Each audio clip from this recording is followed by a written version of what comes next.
Hello, everybody. Welcome to Rob's Gaming Table. I'm Rob. I'm Mel. And we're here to play some more Lord of the Rings, the living card game, published by Fantasy Flight Games. And if you haven't watched, we did the revised core set campaign, played through it, did a review of the core set, did an unboxing of that revised core set. We decided it was time, after a 7-year break from this game, to get back into it.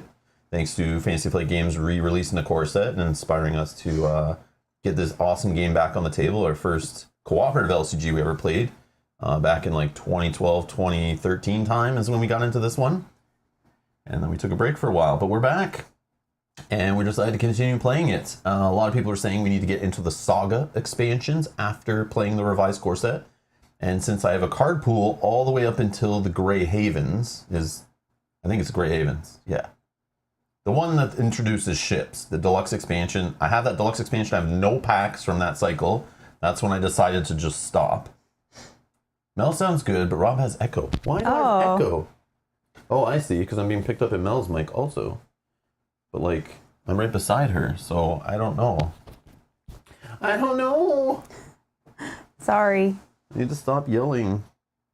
Okay, one sec. Thank you for letting me know. Test, test. Oh, I'm good there. Okay, let me see this on. Test, test. Test, test. I don't know. Necro Comic Con, I appreciate it. Thank you for pointing it out. I just think I'm talking too loud and I get picked up in both mics because we sit so close together. I don't know, but Mel doesn't talk as loud. So farther away from you. So what we're going to do is play the Hobbit expansion, the Hobbit Saga expansion. Is this better, Necro Comic Con? Is this better? Is my super loud voice not echoing around the room? It's probably better if people are into the ASMR. Yeah. Anyways. Just turn off your mic, Rob, and lean over Mel the whole time. No, that's okay. No, yeah. No. Awkward. So what I was trying to say, everybody... No, I'm just saying. That was probably really loud because my mic is louder. And I still have mine on. Yeah. Or every time I talk, I'll just mute Mel's mic. Oh, that's not going to be inconvenient at all. Okay, ready? I'm going to mute Mel. Okay, do I still have the echo? I'm going to talk a little louder like I kind of talk when I'm excited to play a new game and I'm introducing the stream. Of course, those watching later on YouTube, I hope you scrub through all this stuff until the gameplay. I'm very sorry about this. The fun of live streaming playthroughs. It's good times, good times. Okay, I'm going to turn Mel's mic back on. This is also the problem. I'm not doing the usual live stream trope of wearing a giant gaming headset every single time we stream. And the difference is usually when you're streaming by yourself with a headset on at a computer playing a video game, you only have one mic, one person. So when you start introducing multiple people, I've always had issues. Yeah, it's her being picked up. So Mel talks quieter, so I increase her gain, but that gain also picks up more in the room. And it's even worse when Kyle's here, because Kyle, you guys know, doesn't like... He talks even quieter than I do. Yeah, Kyle doesn't say anything. He just talks really quiet, so I have to crank up his gain even more, so we're all getting picked up in his mic even more, so it just creates more echo. I can try to talk louder. No, I have other solutions. I have like shotgun mics, like I have all different kinds of mics we've used over the years, tons of them. I have drawers full of microphones that I've tried. But yeah, this is just the best one I think with the lavalier mics for like, at least you guys can hear me when I'm looking this way and that way and you know, doing whatever. There's always a mic that I don't block. But yeah, that's all. It's weird, usually not this noticeable. Maybe there's another mic in the room that's catching my voice. I don't know, but you guys said it fixed it when I muted Mel. This was the mic that Kyle was on. I don't know, maybe that mic's messed. I don't know. Read something, read your ability there. Response. After a dwarf... Oh, you are loud, yeah. Yeah. Okay, go again. Keep going. After a dwarf ally enters play under your control... Yeah, I see what's happening. I don't know if it didn't save it from last time, but I tried to fix this before. Okay, I'm going to turn... Okay, read it again. After a dwarf ally enters play under your control, reduce your threat by 1. Can anyone tell me what hero that is? This is a test. Yeah. Guess the hero based on the ability. Guess the hero based on what I just read to you. Yeah, so you get really loud sometimes when you're quiet? Sorry, just when I laugh. Sorry, I'll laugh quietly. Or not at all. I'll just play more serious. Okay. You read it again? Okay. I'll read another one. Response, pay 1 resource from blank's resource pool to cancel a shadow effect just triggered during the attack. Right. We'll try that. Turn Mel's gate down. Far over the misty mountains. Shoaib, how's it going? What's that emoji? It's a mountain, and it's misty. Oh. Both sound normal now? Okay. Thank you for catching that. No, I appreciate it. You can tell who's like the hardcore fans of the channel, the ones who notice when there's a setting that's like literally off by like 5%. I love it. Thank you so much. Thank you. Yeah, and it's nice that we can fix it right from the beginning instead of getting halfway through a video and then someone's like, your sound sounds weird. Well, the crazy part is I set all the settings. I listen on headphones, not before every stream, but like usually every couple days. I make sure we're good, especially after we have Kyle come and I change settings for playing with Kyle. But just sometimes, like, I don't know, maybe things don't get saved, or yeah, maybe you are using a different microphone and maybe that microphone's like slightly more sensitive, even though it's the exact same brand. I don't know, maybe, but and I have to compensate for it in settings. But thanks for shaming 95% of us. Yeah, Sajad, how dare you not catch that? I thought you were a true fan. Posers. All right. Anyways, you wonder too if it's freeloaders just come out and hang out and don't help me fix my streams. How dare you? Wonder though if it's different if someone's listening with headphones on versus someone listening out of like a computer speakers or TV speakers or something, right? That will sound different. Yeah, I noticed when I play my streams back on our like surround sound system, it like cleans up a lot of the audio and like it sounds a lot better than it does when I just listen on some speakers at the PC. They're much clearer and they have, I guess, no suppression or anything like that, filters or whatever that uses to clean out any kind of that stuff, like buzzing and echoes and stuff. Yeah. Well, it's fixed for now, but anyways. Don't jinx it. Yeah. I used to stream with like an earbud in for a bit because I was so paranoid, but then it was like, it's just distracting. It's annoying. Even wireless, I just hate having them in while I stream usually. Hey, Orbit. Nice. All right. Well, thank you, everybody. So hopefully this makes a better stream going forward. I appreciate it. All right. So we are playing, as was recommended in the comments of our last playthrough of the revised core set campaign, when we played the Dark of Mirkwood 2 expansions in the last episode. We were asking if you guys want to watch more of this. I checked the stats on the last videos.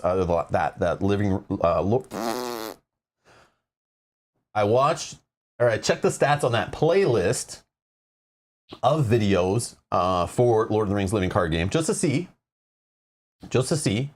and compared it to Arkham Horror, for example, the Living Card Game. We brought that to the channel, or Marvel Champions, early Marvel Champions and stuff.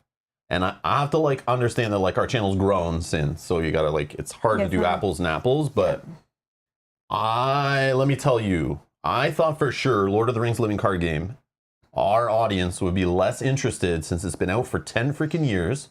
FFG's announced they stopped making new product for it. They're only gonna like repackage stuff.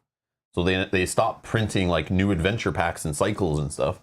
And I thought the game was just gonna go away and die, or they were gonna do a second edition when the show for Amazon was coming. Kind of like how they did a second edition when Game of Thrones was really hot. And they were like, they wanted to really capitalize on that game and have new players join that competitive living card game. But they were like, no, we'll just repackage the same old game, same old rules, same old FAQ. We'll sprinkle in a little tiny dusting of a campaign and release it as a new way for players to get into the game. And I was like, oh, whoa. But I didn't think that was going to be enough for people to care to watch playthroughs and stuff of it. But yeah, thank you for the response. Enough people watched it and were watching it and commenting on the revised core set playthrough. That I was like, I even said to Mel, I'm like, I don't think this will do that well. The game's like old and like people know this game, but everyone knows this game. It's been around so long. Mm-hmm. And there's 2 other LCGs that are pulling people's attention, like out of Marvel Champions and Arkham. I thought for sure people would care less than they did about Arkham LCG on our channel, but no, it's actually more. Yep. That's crazy. We were a little bit surprised. Yeah, it's crazy. So I do love the game. I love something about all 3 of the living card games. But this one has a special place in my heart because it's like our second living card game we ever got into. First cooperative one, obviously. Well, I guess not obviously. Not everyone starts with this one, but not everyone, for us, it was the only one out. Yeah. When we were getting into the hobby. So yeah. It brings us back 10 years ago playing on our dining room table. Yeah. Yeah. Yep. Playing at Gen Con. Mm-hmm. Man. Yeah. Oh, so fun. We played with people from FFG. Yeah, we played. Yeah. We didn't play with. We didn't play with them. We were just Caleb, MJ at the time. Yeah, we played. I think both of them at separate Gen Cons. Like sat down and hung out with us and talked to us while we played. Like we just played the little Gen Con promo pack or whatever scenario. It's fun to like actually like. I forget which one. I think it was Caleb. Maybe that I was like when he sat down and Mel and I are just opening the pack, we're starting to play, we're setting up, and he sat down to talk to us, and he's like, how do you guys find it? And I maybe we were like mid campaign with this one, but I remember like, you know what, and I started like addressing my issues that I had with the game. Like just like you guys see me do on stream, start bitching and complaining about the stupidest little things. I started saying that to Caleb and was like, you know what? We love the game, except for this like annoying part. And like, why is it like this? And why is this like that? I don't remember what it was at the time. But other than that, everything's great. And he just laughed and thought it was funny. But yeah, it was awesome. Yeah. But yeah, we used to go there and try to get it in the event, get the pack as soon as we could. I think every year that we went, we did. Sometimes we didn't play. We didn't play, but... Sometimes I was in the middle of like a Game of Thrones like national tournament. And between rounds, I'd like run over to the FFG booth and be like, can I get my pack for the event that's happening right now? And they're like, the event starts in like 15 minutes. Can you wait? And I'm like, my next round starts in 5 minutes. Can I just grab that pack and go? And they're like, oh, you're not joining the event? I'm like, no, I just need my pack because I can't play. I'm in the middle of a tournament. But I was hoping I would like drop out, if I didn't make it far, I'd drop out and then go play in that event. But sometimes we couldn't play in the event because we were busy in tournaments. But yeah, fun times. So anyways, we've never played the Saga expansions. I was buying them as they were releasing, but we were currently playing through the regular cycles scenario by scenario. And I thought once the Saga expansions were complete, we would then go back and that would be like the real first streaming of or videos of Lord of the Rings on the channel that we would take serious and play through. But every year that went by, I was like, I have them all. They're sitting there, but like nobody's going to care. The game's like, like other LCGs have come out. No one's going to care. But here I am. I have a second chance and we're going to have some fun playing through these Saga expansions. Now, I read the rules for this Hobbit, Overhill and Underhill. And I was a little surprised that the campaign in this one is not like the campaign mode that's eventually 2 Saga boxes later, I believe they introduced, and it's the same style of campaign mode with the boons and the burdens that they introduced in the revised core set later. So this one doesn't have the boons and the burdens or the campaign cards to join the campaigns, to join the scenarios together, but it has treasures that you can find, which I guess are like boons. And I don't know what else, because we've only tried this first scenario like a couple times, just to like build our decks, and we saw that it's rated a 6.3 difficulty.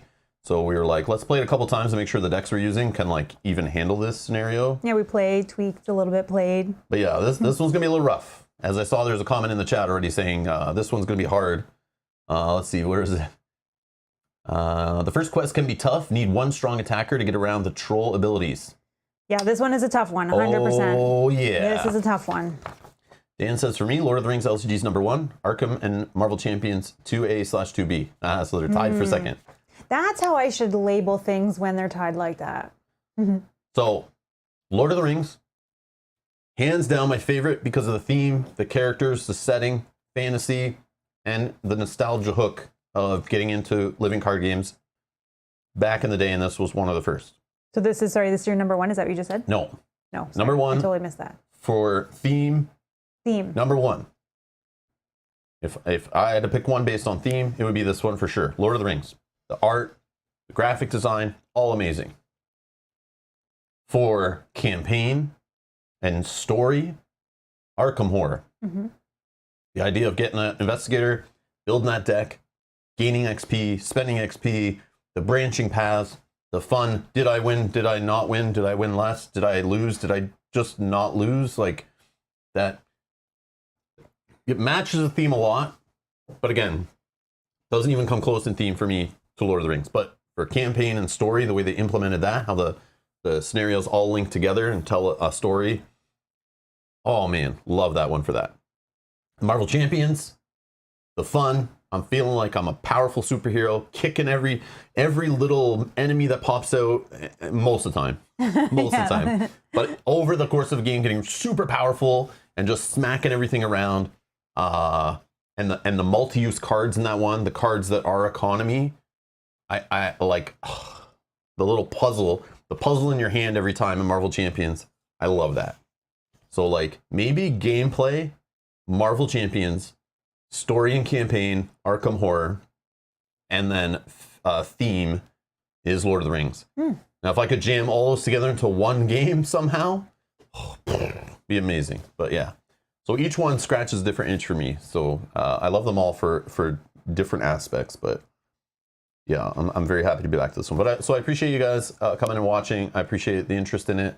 As long as there's interest in it, you know, hit that like button. Helps YouTube pass this video on to other people who might be looking up different similar things and stuff. Will help bring new people to the channel, help the videos get exposure. And as long as people keep interested in this game, we'll keep playing through these Saga expansions on the channel and keep it going. You guys hitting the like button also helps us when we look back to see if you guys are interested in it. True. So one thing today to note, we are purposely, and if you watch our Arkham Horror living card game series, what I like to do, especially when we had, what was that last campaign we played called? Edge of the Earth? Edge of the Earth, when that came out, after the revised Arkham Horror core set came out, I wanted to play with that and the starter decks only. We don't have the starter decks yet for Lord of the Rings. If we did, those would be mixed in the card pool. But we are only building today and playing from, and I looked up decks only that exist using the revised core set cards, so 3 core sets, I guess, of the old core sets, and just the player cards and heroes from both Hobbit Saga expansions. So On the Doorstep and Over the Hill, Under the Hill, or whatever. Overhill and Underhill, sorry. Anyways, so that's what we're playing with. So we have a limited card pool. I'm not playing with the first cycle, because I am under the assumption, and I wanted to try that challenge. I love the challenge of limited card pools and trying to play from the perspective of a new player. And there are a lot of new players coming into the game, a lot of players that are curious what to buy after the revised core set. So this is kind of like a testing the theory of, and I know there are players who got in the original game by buying the old core set and grabbing the Hobbit sagas first. That's the thing. A lot of people recommend grab Black Riders first, the first Lord of the Rings saga box. Some people just say buy the first cycle and keep going. But we're in a time where we're between where they're reprinting and repackaging the cycles. We don't even know which ones they're going to reprint. We don't know what's in stock out there. We don't know what they're printing from the old run. Have they stopped printing? Who knows? So right now, trying to find stuff in for this game is kind of a mess, and it's up in the air. So we're pretending that we just bought the Hobbit saga boxes, although we have like first print runs. So there are errata to them and stuff that we will have to look up. So just keep that in mind. But we're only like kind of pretending like we have boxes and boxes of cards, but we're just going to limit ourselves right now to revised core set that came out in 2022, January 2022, and the player cards from the Hobbit, Overhill, Underhill, and the Hobbit On the Doorstep saga expansions. Okay, I've linked the deck list we're playing with down in the video description. Both of them, I believe, were I found decks online, but then we tweaked. I think mine for sure I tweaked. You tweaked yours. Yours we rebuilt a couple times with different mixes of heroes. But yeah, we just went on RingsDB, sorted our collection, filtered it, searched to get an idea of what people were putting in decks and what kind of hero mixes. And then we tried this scenario a couple times with 2 different decks and stuff. So hopefully we can get through it, but it is a tough one. So we'll play it twice tonight if we need to.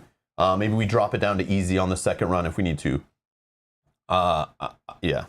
We'll not discuss how the other ones went, but no, we won't say. There's some cool choices in this one. That's all I'll say. There's some cool things like. So one thing I love in games is, and I love this from Gloomhaven, and you guys see me do this in almost every board game I play that has the treasure chest somewhere, and getting that treasure chest or getting the loot could put your victory of the scenario at risk. And I always love to weigh that out and try to see if the risk versus reward will be worth it or not. Should I, will my party be able to deal with the boss while I go grab the loot or not? And I always get made fun of on the channel for always going for the loot. I don't always. Let's say 98%. But I always think about it. I'm always like, is this a trick? Is this a trap? Should I go do it? Should I not? And this scenario has that. So will we try to get the treasures, or will we just say no thanks and try to win the scenario? Because it could be the difference between winning or losing based on that choice. Yeah. Which is very clever. I think we try as long as we will also win the scenario. We're not going to try to get the treasure and then lose, because then that doesn't help us. So Steve says, Robin Mel, hypothetical question. What if Lord of the Rings LCG and Arkham Horror LCG switch places in regards to when they were created and released? Do you think this would have improved LOTR's gameplay experience? LOTR has a fine gameplay experience, but remember, it was the first, right? Arkham wouldn't be as good as if it was the first. Arkham, they had the benefit of years of feedback on a decade of feedback on LCGs in general, and then the cooperative LCGs, they had a few years, like 4 years or something, of experience of players playing Lord of the Rings living card game and feedback and stuff like that. So Arkham is refined and so good at what it does because this game existed before it, as we all know. So you're saying if I switch them, Arkham might not have a campaign system. Arkham might have been, we might not be talking about Arkham's cool campaign. We might be talking about Lord of the Rings having an amazing campaign system, and Arkham Horror is just one-off standalone scenarios and stuff. Like, who knows how they would have treated that game, approaching it from the lore and not ever making it a cooperative LCG before. Who knows, right? Likely, yes. Likely the answer would be yes, because they learn from their experience of the first one. So whichever is the first is going to have maybe issues. Of course. And there, like you said, this game doesn't have many issues. Maybe it could improve the mulligan rule, but I mean, you can house rule that however you want. It's your game, do whatever you want. But Lord of the Arkham Champions. Yeah, exactly. But Erwin is asking for solo, what's a better LCG? Do you have an option for solo? Which one you like better? If you were to sit down and play something solo? I can't comment because I've never played any of them solo. Is that a tough question? They're all great. They all do true solo very well. They all have it. Now, in all of them, there is the caveat that not every hero, not every deck build is great for solo. So there's an extra challenge, which some people like, some people don't, of solo. So if you're playing this game true solo, you have to pick a deck and 3 heroes together that will cover as many strengths / weaknesses that you need to survive in the game. But there's also that issue in all 3 of them where if you're by yourself playing true solo, 1 card off the encounter deck can be super devastating because you're the only one that can deal with it. There's no one else to pick up the slack for you, no one to take the heat, no one to distract the enemies, no one to pull the enemies away from you, no one to cancel the card or whatever you need done that you might not be able to do in your deck. So it's a little more harsh. Yes, you draw less cards off the encounter deck, but it's still that 1 single card can come up and that could be the one your deck doesn't cover because you're only playing with 40 or 50 cards at the table instead of 80 or 100 cards at the table to have the answers that you're looking for. Because sometimes it's just 1 card is needed in somebody's hand to answer a card that's coming off the deck that you're going to deal with. But you just have only 1 hand of cards if you're playing true solo to deal with that same exact card. So there's like this scale kind of issue there, but some people love that extra challenge. Some people don't mind because you're only playing solo. It's just you. So if a card comes off and destroys you, scoop, reshuffle, play again. Who cares? You didn't upset your buddies who drove all the way over to play on game night. You didn't go out to the board game store and all that stuff. When you're playing true solo, who cares when that kind of stuff happens? That's how I usually treat it. But they're all great solo. They all work. But again, they all have like, certain heroes, certain abilities, certain cards are just like useless in true solo. Because the game is definitely designed for more players. And of course it would be because when people are playing with more players at the table, that means more people are buying the game and you're buying more products. So it makes more money when your game can be played by more people. It's just like obvious. But so it's understandable. But yeah, they're all great. Just pick one that you like for your theme and grab that one and grab a core set and start playing solo if you want to play solo and see what you like. I guess that answers Schwab's question of which one would you recommend getting started into an LCG as a duo. Again, it would be whatever theme you like, right? Theme. And the person that you're playing with. Yep. If you like Lord of the Rings, you like fantasy, you want an adventure like that, you get this one. If you like horror and the Lovecraft, unknown, you get that one. If you like Marvel Champions or superheroes is your jam, get that one. If none of them are your jam, you got to figure out which one beyond that. But they're all basically from the same DNA. They're all kind of the same flow, the same style, But yeah. Oh man. You could answer LCG questions all day. Eh? Yeah, it's a big decision. It is. Here's the problem, though. I don't know why people. What I think is there's this idea. So here's the thing. When you're trying to back a Kickstarter, people seem to ask way less questions about putting $200, $300, $400 down on an all-in Kickstarter for a publisher they've never played a game from before, buying 17 expansions. People ask way less questions. They trust by the picture of miniatures and a board layout. That's enough to throw $500 at a game. But then there's people who won't go on the used market and buy a $20 core set to try an LCG. They're like, I don't know, man. I need to know. I need to really be sure. And I think it's because they understand that diving into a living card game is like a thousands of dollar investment if you want to get everything by the time it's all said and done, right? So they're a little scary, like, do I want to get into this one and learn the rules and get involved in this lifestyle game and I got to play it and really focus on it? But the truth is, be a cheap bugger like me and just literally go. You can find a used Lord of the Rings core set, the first printing of the core set. Go find that. Somebody's getting rid of it. Buy one, $20. Go buy one from your store, probably clearing it out. Get one for $20. Marvel Champions, of course, that's not that expensive. Same with Arkham Horror. Just buy those, play the little scenarios that are included, play with the pre-built decks, try it out. Try some deck building. Don't buy anything else. Don't add 17 hero packs on your order to get free shipping. Just buy the core set. In fact, go on an order and buy all 3 core sets. You'll get free shipping and then play each one. Spend a couple weeks playing each one. A couple weeks on this one, a couple weeks on that one, and then decide before you go into the rabbit hole of buying packs. So there is a cheap answer to try them all before you buy into them, basically. Mm-hmm. So that's the best way to go with it. But yeah, it drives me nuts. There's such an easy, cheap way. That's why they make these core sets. It's like, and if you go buy a used one, even better, right? Or, some stores are selling them in bundles or trying to get rid of the old printings and stuff too, right? So yeah, that's the best way to do it. Or find a friend, go to your game store. There is somebody there that has the whole collection of all the LCGs and they will love to teach you and play with you. That's the best way to do it. That's the best way to try before you buy. And some board game stores and libraries have these core sets in their library that you can just rental. Not even rental.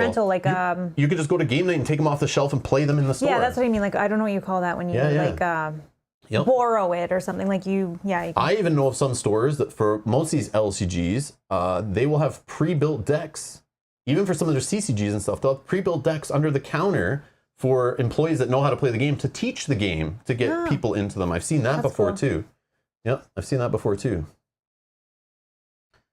I've been standing in stores actually with some board game owners back in the day when we used to play in the stores a lot, where it'd be like, I've been waiting for a tournament to start or one that I'm organizing.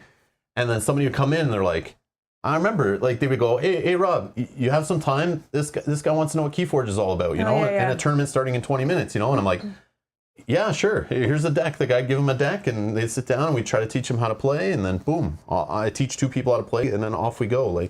Yeah, it's very easy to try some of these games, and they're available. They're there right now, right? So there's no excuse. No excuse. Well, I guess there's financial considerations that people have, but you can usually sell a core set because there's always some people looking to get in. So the people who buy these games, and I see the Arkham Horror ones, people get into Arkham Horror, it's not for them, so they go to sell their core set because they're like, this is not for me. So you do the same. If you can't find one used, go buy a brand new one, play it. If you don't like it and you don't want to buy beyond the core set, just sell it. Somebody will buy it. Put it in your local classifieds, your Let Go app, your Facebook Marketplace, whatever. Somebody will buy it off you who's interested in the game and wants to try it. So yeah, don't be worried. I think you should be fine. And I still feel like even for the price of the core set, if you play through the little 3 scenario campaigns twice, trying different deck combinations, that's pretty much enough hours spent in the game. Not to mention deck building time if you like deck building. That you definitely get your money out of it compared to some other board games you'll buy and play. So that is true. yeah, so you got to think of it like that too. Anyways, I think we're good to play now. Think so? Yeah, I think we're good. All right, so let's get into this. Yeah, I like to help. Again, because I know I was in the same spot when we were getting into the hobby. I remember finding out about these things and I researched the crap out of them. I was scared. Like, do we start with them? What do you do? What do you buy? What do you need? Like, where do you go? There wasn't as much content out there on like YouTube and the web really to like help you get into it as much. But now that's all over the place. It's everywhere, which is great. Okay. So here is the rules insert for Lord of the Rings, the card game, The Hobbit, Overhill and Underhill. Okay. I guess I'll just read this here. Unlike other Lord of the Rings living card game expansions, so this is what a Saga expansion is, okay? At least in this one. Unlike other Lord of the Rings card game expansions, which explore a new adventure set in Middle-earth, the Saga expansions give players the opportunity to directly participate in or even recreate the narrative events described in the classic novels written by J.R.R. Tolkien. The Hobbit, Overhill and Underhill allows players to join Bilbo Baggins, Gandalf, and the company of dwarves on their perilous journey from the Shire to the Lonely Mountain. In this box, you will find 3 scenarios spanning the first half of their tale. Scenarios retelling the later half of The Hobbit will be found in the Hobbit on the Doorstep Saga expansion. So when it says Saga expansion on these, they look like deluxe expansion boxes. The ones that say Saga on them, or even if you find little packs, the Gen Con packs that say Saga on them, that means they're actually retelling stuff that happened in the novels for The Hobbit and The Lord of the Rings. Okay, so and we have some of those Gen Con packs we can like mix in our like Black Rider Saga, for example, to extend it as we go. But if you've read the books, this is what they're pulling from. So they try to include heroes and cards and flavor text and story and scenarios from the actual Hobbit book. Okay. So if you watch the movie, you're going to see, if that's all you've seen, you're going to see it's the same dwarves and all that stuff, or the heroes in it and stuff like that. So that's what we're playing through. So that's what a Saga expansion is.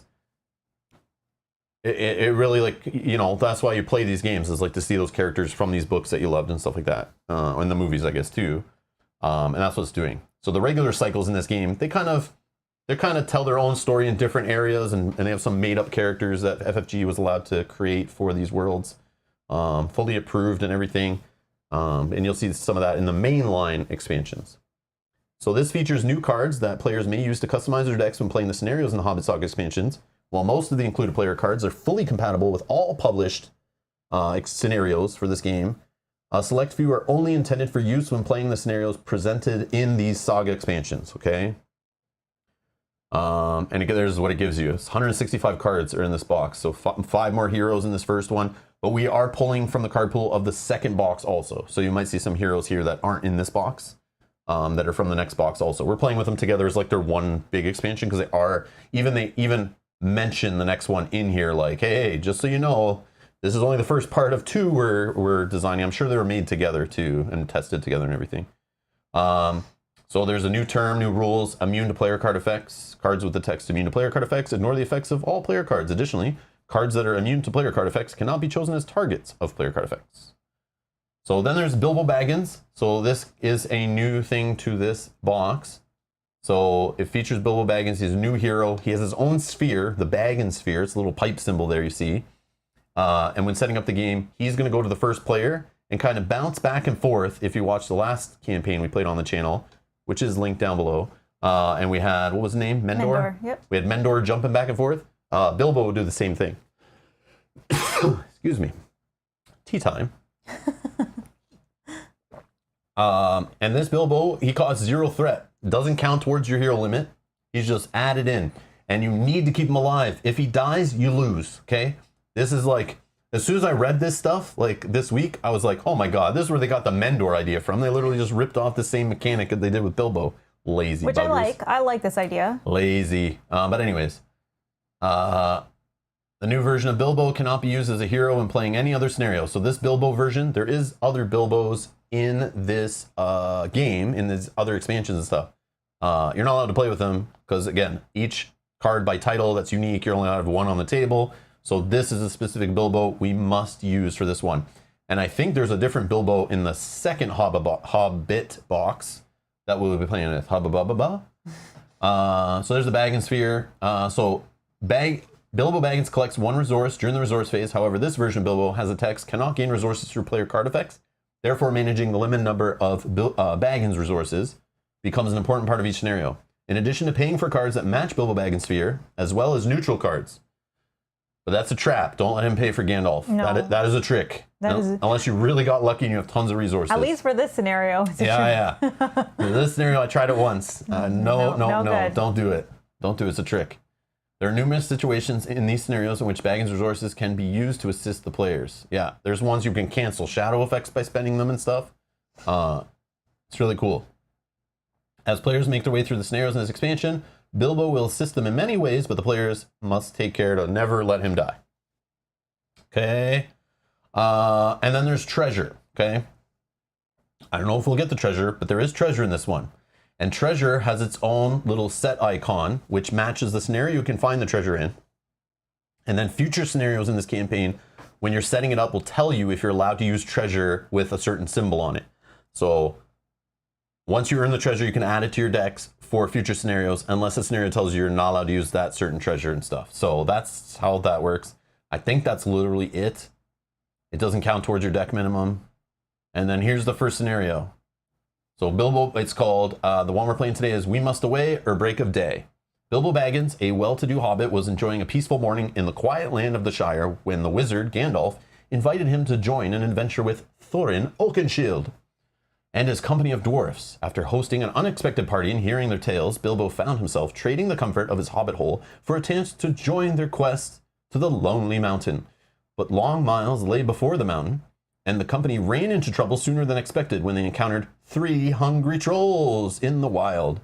We Must Away or Break a Day is played with an encounter deck built from these 2 sets, yada yada.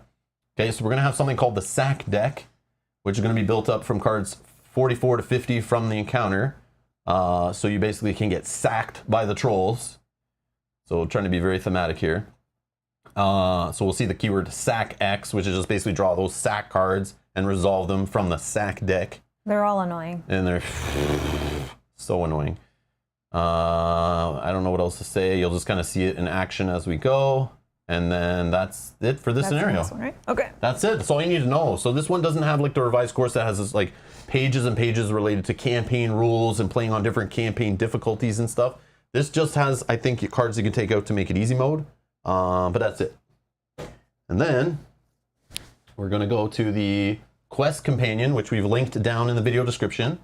And we're going to just double check. And this is great to play with when you're playing with old printings of the game. Because this quest companion will gather the keywords you need to know about, the erratas, the FAQ entries. So I'm going to scroll down until we find the Saga expansions. I guess I can make this larger.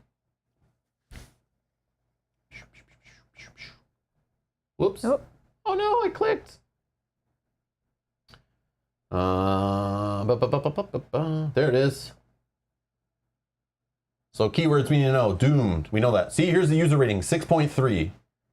So remember, in the core set, Escape from Dol Guldur, without the campaign cards that are in the revised core set kind of helping you out, is a 7 difficulty. I would agree with this rating. I would even say that. Disgusting. Yeah. So maybe that's even a little low. I'm curious, what's the next one? What's the next one? Oh, okay. Let's play that one instead. No, I'm just kidding. Well, okay, now I'm more looking forward to the next one. Again, we'll try it on standard today, and if we get crushed, we'll try it again on easy if we have time. Right after, I think, is what we'll do. And what about the third one? Oh man, this is harder than the one we're playing right now. These are gonna be rough. Oh all right. Gosh. Well. Watch out for now, Rob's emotional roller coaster that's going to start happening. Yeah, when I instantly start regretting limiting our card pool to not include the shelves of cards we have that we could have pulled from. That's okay. We can do it, right? We can do it. Yeah. We just have to play very, very slow, very cautiously. We need a little bit of luck too. A little luck, yep. Little bit of luck. Maybe a lot of luck. Okay. So there's the Sack X stuff. The rulings, the Sack deck. This scenario is played with a separate deck called the Sack deck. During setup, remove the 7 Sack cards from the encounter deck and shuffle them to create this deck. So there is FAQ and errata. So our troll purse is the old first printing. So there's a troll purse in the scenario. You'll see it in a sec. We can refer back to this when we see what that is. And then it reminds you here what cards to take out when you're playing easy mode. So we'll do that on the second try. And that is it. So, yeah. All right. So, if you want to shuffle this and counter deck, I will start with this. Where'd it go? There it is. Why is it blurry? All right. The wizard Gandalf has chosen Bilbo Baggins to join Thorin and company on their quest to the Lonely Mountain. Set up, remove and shuffle the 7 sack cards into a sack deck and set it aside face down. 1, 2, 3, 4, 5, 6, 7. Okay, so these are, they stay right on them. This is a large sack. Okay, they're sack traded. Okay, so we have a whole bunch here. A strong sack, a deep sack, a tough sack, a foul sack, a smelly sack, a worn sack, all, and a super fun happy sack. No, that one doesn't exist. But, hey, Rory. Hey, Rib and Mel. I know you. Sorry, Rob. No, it's all good. Ribs. All right. Hope all is well. Love this expansion. Yes, you're doing well. Hope you are as well. I don't know if I love it yet. So far, I love the challenge. Well, we only played this scenario. But yeah. So again, our decks are linked down below if you want to go check them out. The Rings DB links are down there if you want to see what cards are involved. I'm not going to go through them right now on stream because we yapped on long enough. Let's just get into play. And if you have any suggestions for next scenario, for the next stream, if it hasn't happened yet, check the playlist link down in the video description to see if it's happened yet. Feel free to comment down below after you've looked at the decks if there's any card switches or changes or things you would include for the second scenario. Because we're gonna probably play the second one off stream and then do the usual we used to do back when we played the game many years ago. We'll probably tweak our decks, change some cards, you know, not too much. But again, we're playing with the limited card pool of just a revised core set and just the 2 Hobbit expansions, the Hobbit Saga expansions. So we are challenging ourselves with like a limited card pool on purpose. Just for fun. After you went through the sack deck and started naming them off, I was waiting for the funny... No hacky sack? Yeah. Yeah. Waiting for the... Dan says, and a sad sack equals Bob Chapman. No. No. No. No. He's not here to defend himself, Dan. Is there a hacky sack? Ultravioletta says, I suggest bubble pipes and pints of ale. Yeah? Are those really cards, or are you just saying we need to blow some bubbles and drink some beer? I don't know. And I'm not sure if that's the order we should be doing it in or not. I don't know. Anyways. All right. What else we need to do? It says, remove the troll enemies and the troll cave from the encounter deck and set them aside out of play. Then shuffle the encounter deck. Okay? You just shuffle the encounter deck. We already have them out. Can I just run to the washroom actually while you do setup? I just have to... Sorry. Go ahead. Thank you. Jeez. All right. So trolls. Actually, I'm gonna try to fix the focus on this one. No, I think it's fine, right? Maybe. Anyway, I'll just leave it. All right. So yeah. So these trolls, we'll see them when they come in play. But they all have passive abilities that kind of protect each other. So you have to kind of like decide which trolls you want to take out in which order based on what's going on. So this one says troll enemies not engaged with the player cannot take damage. So while there's a troll enemy in the staging area, you can't just bring Gandalf in and slap some damage on them. Well, William is here alive here, okay? He's 38 threat. They all have this 3-5-2, I believe, but their health are all different. So then we have 33 threat on this guy, Tom. He has 11 health. And he has troll enemies can only be attacked by one attacker at a time, or one character at a time, which is this guy. I hate this guy. Okay, I hate this guy. He's the one I want to kill first.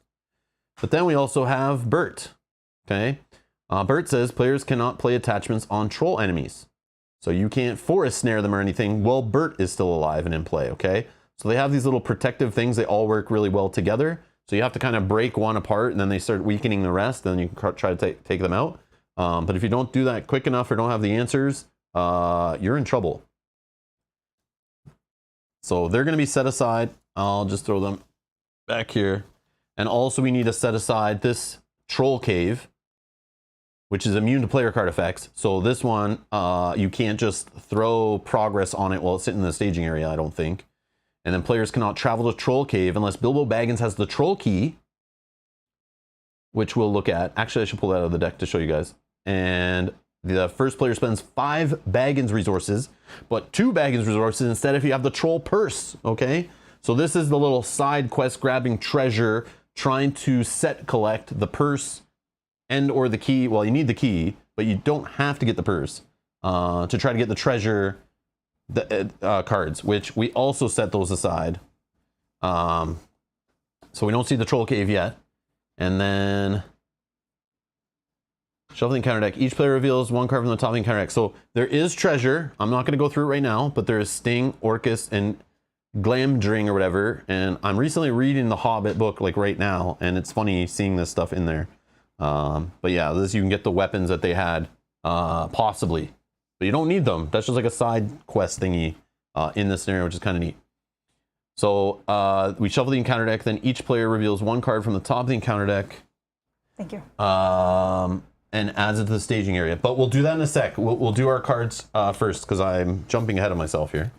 I already drop shuffle, but I'll just do quick. Yes, Brian. Hit the P key. Yeah, sorry.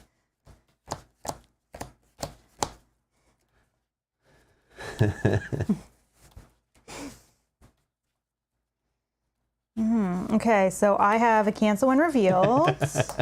Dan, the marriage groan, yes. Sorry, I'm sorry. Oh,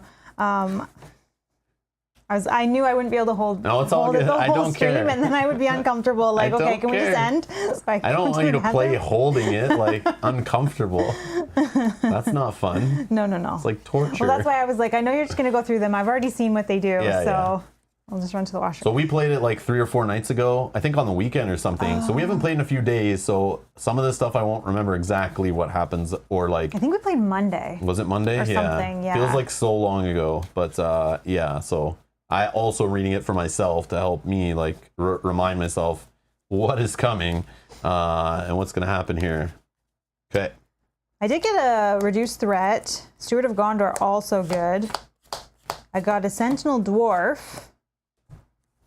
Graham, who can ready a hero. Cancel when revealed. We should also roll back first. We are playing with dwarf heroes, okay? I think they're all dwarfs, right? Yeah. Yeah, mine are. So we're trying to be funny, and like some people play hardcore thematic, and even on the back of the booklet, so if you don't like to deck build like me, they have pre-built decks to play with as much thematic time accurate cards as you're playing through this to kind of replay the story. So it puts you with all dwarves and gives you a bunch of cards and allies and stuff from that time. And on the back of the next book, I originally started with those decks. There's 2 different themed decks on the back of the On the Doorstep Saga expansion. So I built those, and that's what we first tried with. But then I quickly started adjusting because there was cards missing that I'd just rather play with. So we're kind of like, we didn't switch up heroes really. We're still playing with all dwarves. But we're definitely just pulled like cards we like, and we're playing with like cards we like from the core set and stuff like that too. So they're not exactly like these kind of decks, but they do include them, which is nice. So there are some pre-built decks on the back you can play with if you want to be like super thematic. So that's why if you wonder like, why are they playing with like Legolas and stuff? Yeah, we're picked dwarfs. But yeah. I think I'm going to keep my hand just because having a cancel for when revealed, having the reduction of threat, money generation. I have a dwarf that I can throw in as an ally. He's Sentinel, so he can defend for you if needed. I think I'm going to keep. I don't care about this one so much, but maybe it'll just help me get cards going. This one I can attach to a hero. Oh, you got that and this? Yeah. Oh, you just keep that. Yeah. Sorry, so just so that you guys know what this one does. Exhaust King Under the Mountain to look at the top 2 cards of your deck, add 1 to your hand and discard the other.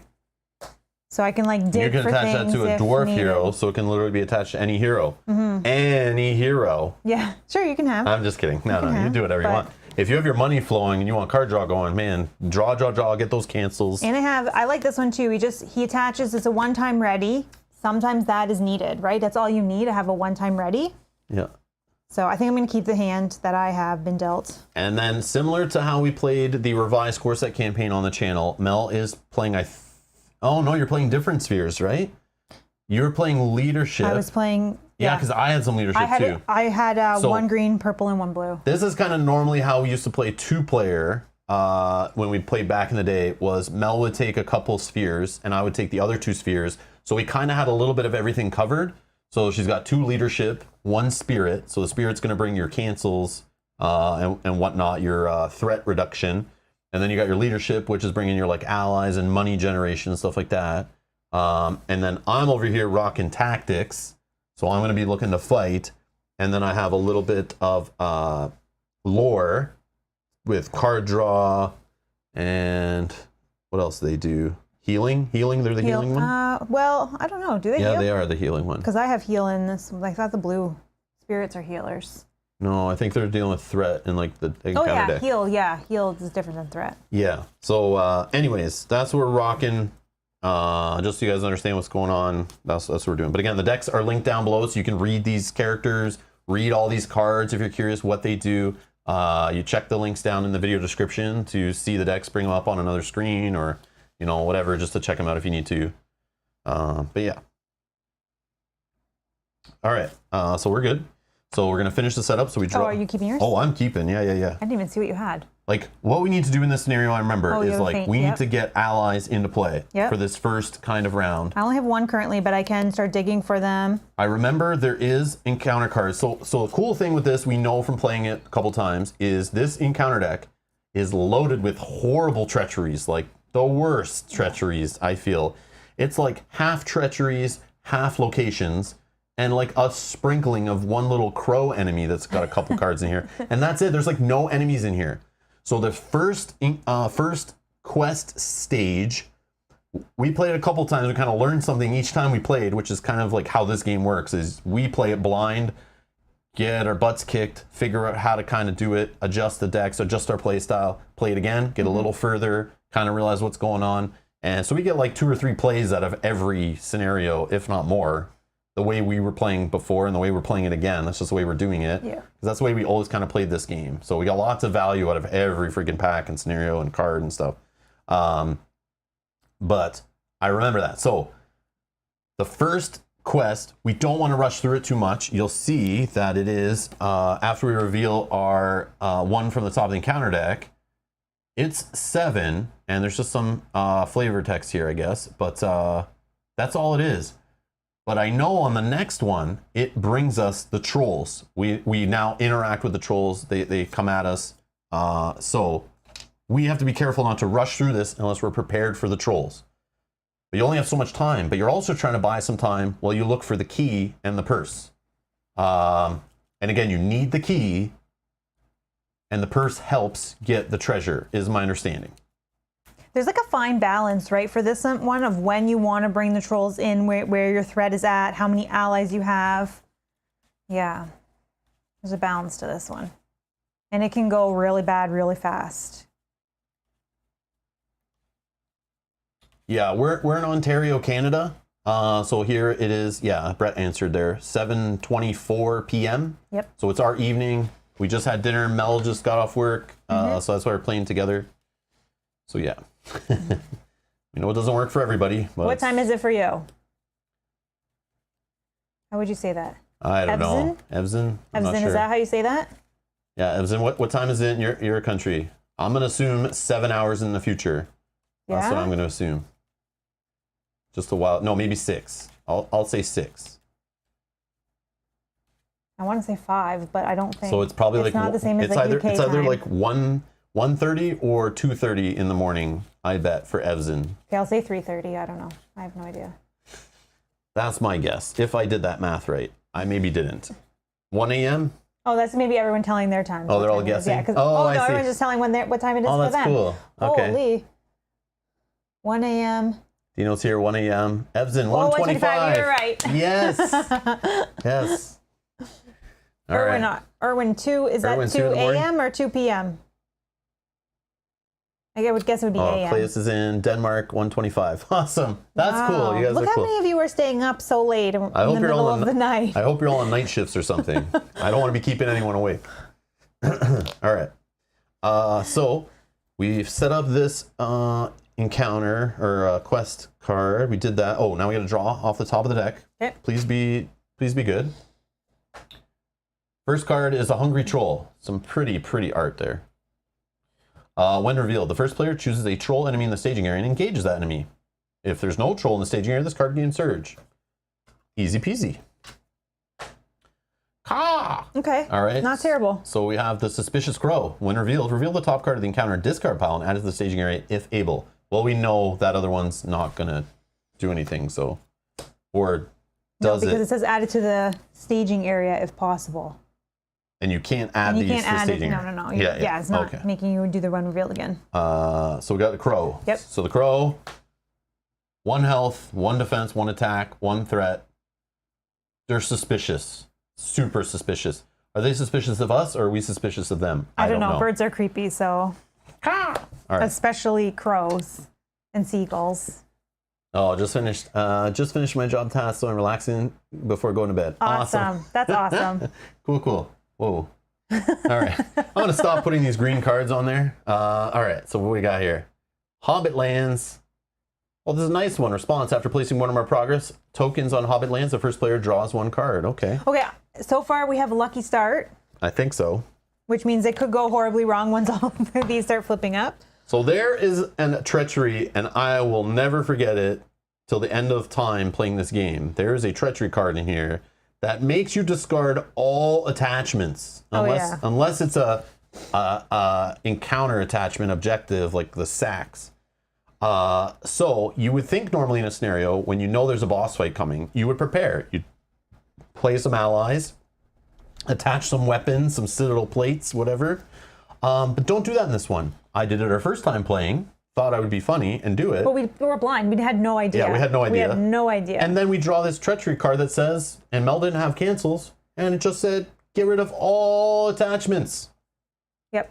I lost like 7 or 8 resources worth of attachments, and I didn't have any in my hand or nothing. So then we saw the trolls. It was not fun. So we need to protect this and not load up attachments unless we see those cards go by. But yeah, there's 2 of them. The thing is, we know that this will shuffle the discard pile back in as soon as we go to the second quest, so there's a chance they come out again. Yeah, and I am holding a cancel, and I'm going to be very selective. Right now I have 1 cancel when revealed. We need to do this on the one that is going to make or break the scenario. If it's just like, oh, raise your threat by 2, okay. Yeah, so I'm going to be very selective of when we play this. Yes. Lots of bad shadow effects in this one. Lots. Yeah. All right. So we were saying that I was first. I just didn't put the card here. That's fair. But we just determined that before, that I'll be first player. So I take Bilbo. So again, Bilbo, the first player gains control of Bilbo Baggins, so we'll keep switching back and forth. He cannot gain resources or player card effects. If he lose play, we lose. Okay, he's not very good, but he can be buffed up by other cards in our deck. So there are specific cards we have in here of the Baggins sphere that we can play using resources from him. All right, let's get our resources and start the game.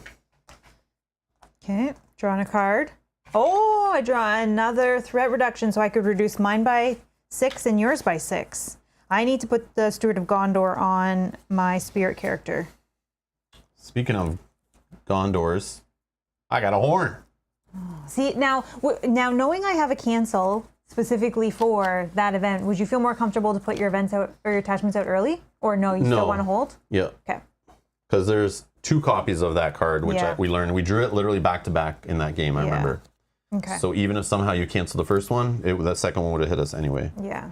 But I know we're not really going to be fighting anything that's going to kill characters yet to gain resources. Right. So it'd be dumb for me to put this out anyway. Yeah, that's true. But Steward of Gondor, you can put it out and literally use it right away and start paying for itself. Exactly. If I do lose it after 2 or 3 turns, I've still made money from it, and I've still got things out faster than I would have. Exactly. So in that case, I am going to put it out. But yeah, also because holding now 2 threat cancels that are both worth 3, I need 6. Oh yeah. Right, I can do 6 for you and 6 for me. So I started at 28. What do you start at? 30. 30. Okay. Yeah, we should drop our threat. That will help us a little bit, maybe. I don't know. All right. So first, planning. I guess I could put this guy into play. Again, we know there's encounters that come out and hurt allies. They do 1 damage, but yeah, so But I mean, still, even so. Could clear them out.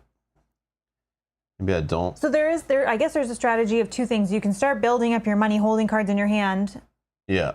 Until maybe you're I'll just, ready. Yeah, I'm just gonna pass, and that's it. That's it? Okay. Yep. So I am going to pay 2 for a Steward of Gondor. Putting that on here.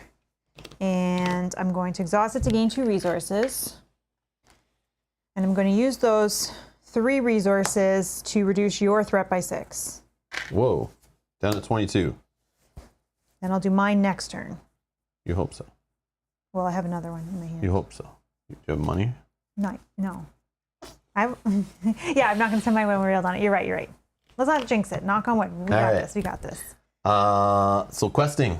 Okay, here's the trick with this one. We don't want to overquest and accidentally advance to the troll stage of this quest before we're ready. So there is only 2 threat here right now. I know this deck's like half treacheries, which don't do anything with the threat. So it literally could be sitting at 2. Right. And half treacheries, half locations. And every card that comes off, in most scenarios, you kind of think, like Kate mentioned this before, that you're looking for like an average or kind of like a guess of 2 threat per card should be added to the stage, the staging area. But in this one, I feel like that's a different number because there's so many treacheries in here. But there are high threat locations, but no high threat enemies. It's only these crows. So I think the majority of locations are 2s and 3s. Okay. So if I were to... So I would prefer not to put any progress on here if we can try, but I also don't want to lose and our threat goes up. But I think it's better to have it go up a little bit than to advance this.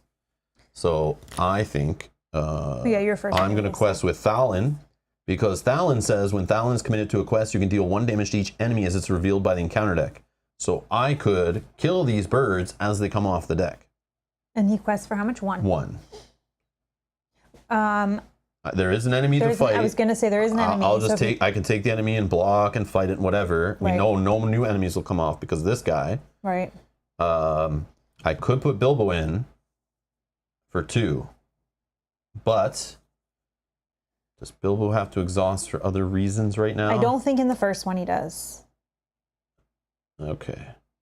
Yeah, I don't think in the first one. All right, I'll put Bilbo in for 2. Don't go too crazy, please. No, the most I think I would put in would be 2. Okay.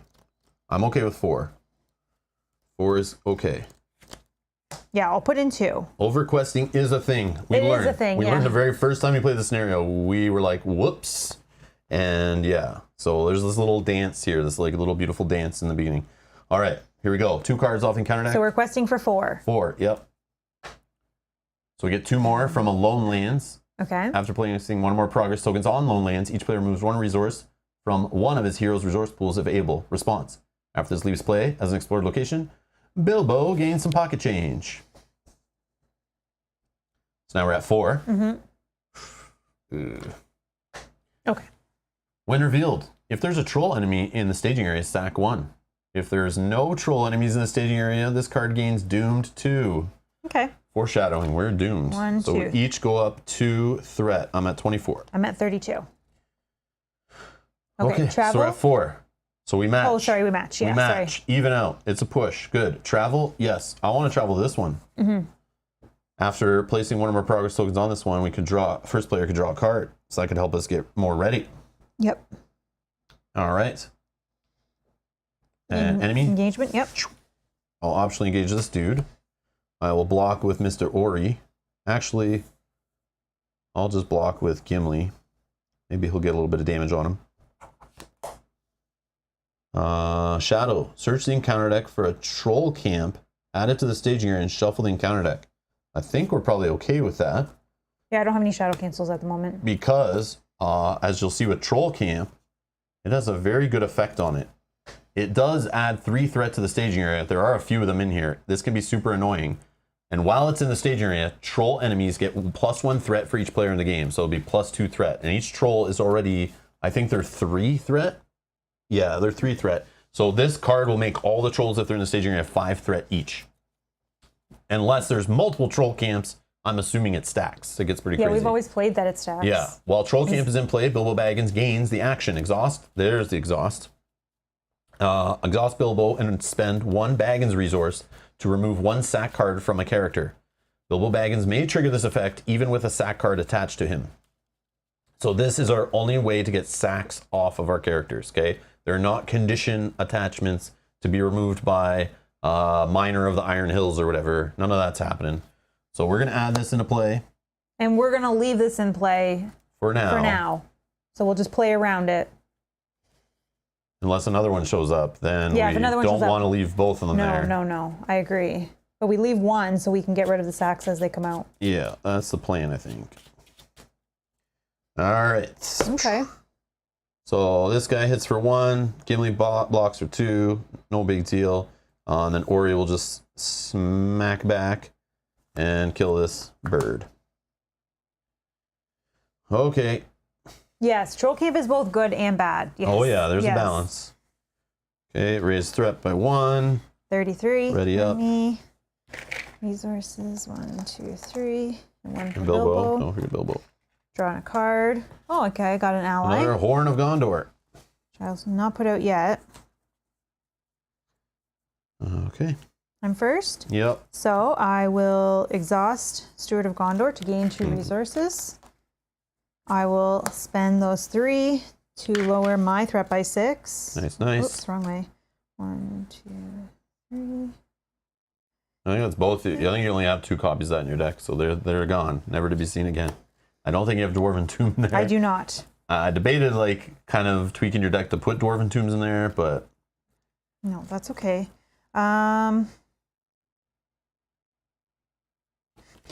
Like I am tempted to play this out. I know I could lose it, but just to be able to start building up our hands. I would do it. And then who do you think it's best for? Let's see. Can go on. Sauce King of the Mountain to look at the top 2 cards of your deck, add 1 to your hand. It doesn't matter who goes on. It's not restricted. Just throw it on anybody. It's just, do you want to draw or do I want to draw? I think you do it because you got money flowing over there for now. But I mean, if the money stops, so does the card draw. Well, so. yeah, and once I get some more dwarfs in play, then he starts generating more resources as well. Oh, so. Nice, yeah. Okay, let's put this on I have some additional card draw off Ori. If I can get at least 5 dwarf characters in play, I get to draw an additional 1 card during the resource phase. Okay. Okay, so then I can exhaust him to look at the top 2 cards of my deck, add 1 to my hand and 1 to the discard pile. Okay, so choose an ally and ready it, or I have the same guy I was playing with last time, Snowborn Scout. After he enters play, place 1 progress token. On a location. On a location. In the staging area, yeah. Oh, yeah, so you can't do this one. Oh, no, I can. Enters play, choose 1 location, place 1. Oh, yeah, I can. It doesn't stay in the staging area. Cool. This is a tough choice because being able to ready someone like Gimli, right? Yeah. I think is a good call. So I think I'm going to... Wait, someone like who? Oh, it's an ally. Yeah. Sorry, it's ally, not... Okay, yep. That changes me. Yep. Okay. Bryce, I'm not sure the answer to that question. Again, I don't know anything about the future product releases for this game. I have no clue. We just have owned this expansion for, I don't know, like 8 years or something longer than that. I don't know when it came out. So obviously, like, we're going to play it. Some people I know have been buying it recently. I've seen people post online in the different groups and subreddits and stuff saying that they bought this one as their first. I've seen people recommend it as the next one to buy. So, I mean, that's up to you. It's totally up to you. It's all a gamble right now. I can't tell you. I have no idea. No idea.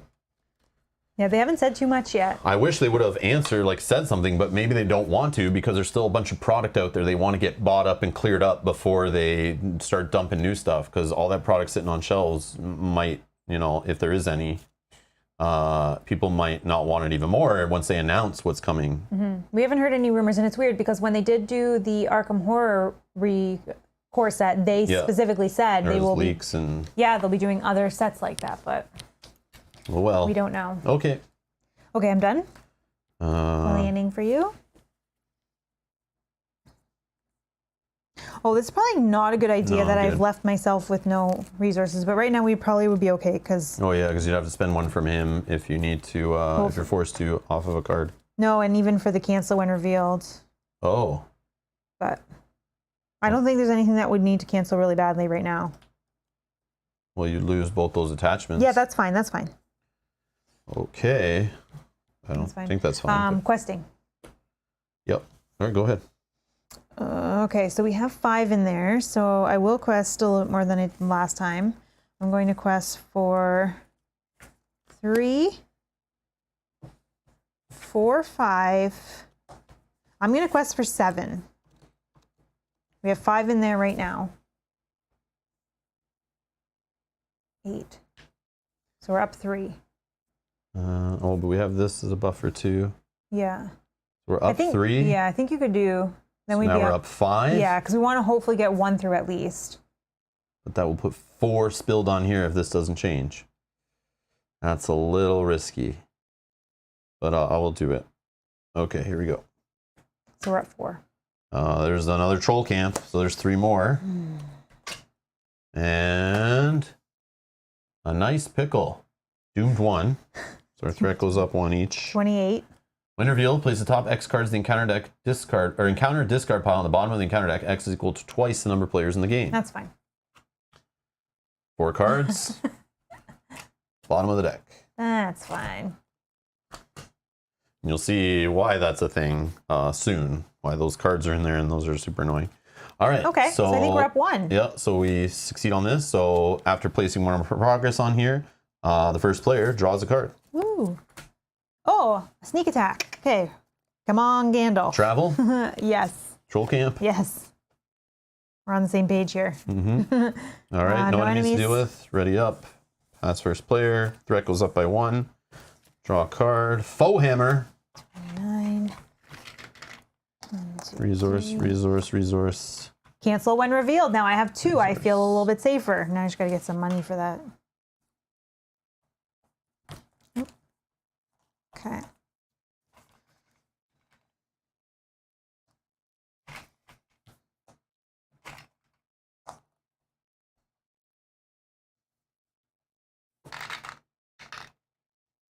Okay, go ahead. No planning for you? No, I'm just digging to build a hand of allies. I still only have 1 ally, Yeah, so I'm no. kind of like a little uh-oh. Okay, I'm just going to exhaust to gain 2 I resources. also would like to find a citadel plate. Would be a going missing to- piece. Or a second dwarven axe would be nice. Draw 2 cards. Oh, cancel a shadow and Feely. Oh, Does Feely bring Keely in play? Yeah. Or is the only okay. let's face both. Oh man, this could give me here. This could give me. We 2. need allies. Like you have none in play. I have none. I have none in play, but I have That's 2 in bad. my hand. I'm just. Oh, I have 3 in my hand. Like yeah, you don't want to play the Storm One Scout No, yet. no. But I don't really want to play any of them yet. But also maybe putting 1 into play if we and maybe for next round because I should put 1 in too because there's that point where accidentally we could Yes. advance and it's good to have like a dwarf or an ally I should say ready for the trolls to attack and hit and whatever. and I have two Feelies, if I remember correctly. Yeah, 2 Feelies, 3 Keelys. And I only search your deck. Oh, so I can't. Oh, the shadows are not Where's that the other one bad. go? Discard pile. Oh wow. Yeah. Yeah. Oh wow. I think you have 3 hasty strokes Yeah. in the deck, but And I'm trying to think. I don't think that the shadows were what we wanted to cancel. I think it was just. no, there was lots of bad shadows. Of bad shadows. Oh, there's lots of Okay, bad I'm shadows. gonna leave the other Feely in the deck for. Oh, that's a tough choice. Wow. Okay. Oh yeah, they I would help you know. get to the 5 dwarfs. Do you have that? I do. Yeah, you need to get those dwarfs out so you start getting the benefit, right? Yeah. Yes. I need to do the same, but 'Cause I only have 1 dwarf. I do have 1 dwarf in my hand, and if I did play this one, it would bring in. Yeah. Maybe put them in place so you can start getting the advantage. Okay. Oh, this feels so. Yeah. No, but you'll draw into your other I know. stuff. I know. Okay. And now I can't play him Why not? because he's purple. Oh, I thought he was blue. No, the other one's the blue guy. I don't want to play this card yet. Nope. I'm gonna wait. We're waiting 1 more turn. Okay. So questing, we have 5 in there, 3 up here. So we have like 8. We can, we can go like 8 plus. Yes, Balin does hit shadows too. He just doesn't fully cancel. You have to draw another one. So But- I'm going to put in 4. 4. Okay. I'm thinking we need like 10 to 12, 4, maybe 5, 6, even 7, a little bit higher 8, is okay. 9. 11 is the highest we can go if I put all in. Okay, that's fine, I think. It might be a little too much. Let's say nothing else comes out. It's at 5. We put in 11. 6 goes. 3 gets here. 3 spills over. That's fair. I think it's fine. Yeah. Doomed 1. So some of this waiting around is punishing us. When revealed, each player must choose one. Increase your threat by 4 or reveal an additional encounter card from the encounter deck and add it to the staging area. This is a tough choice. Is this one?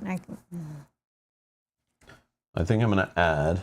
I'm thinking about just actually increasing my threat by 4 because let me explain. Because when I put dwarves into play, I reduce my threat by 1, and I know I have 2 dwarves in my hand, so I'm going to reduce my threat by 2.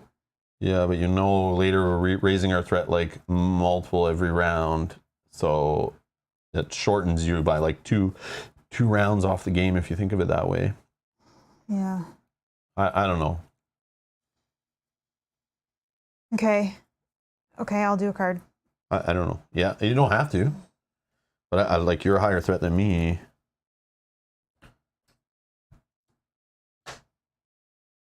Dreary Hills. After placing one or more progress tokens on Dreary Hills, each player must discard 1 card at random from his hand.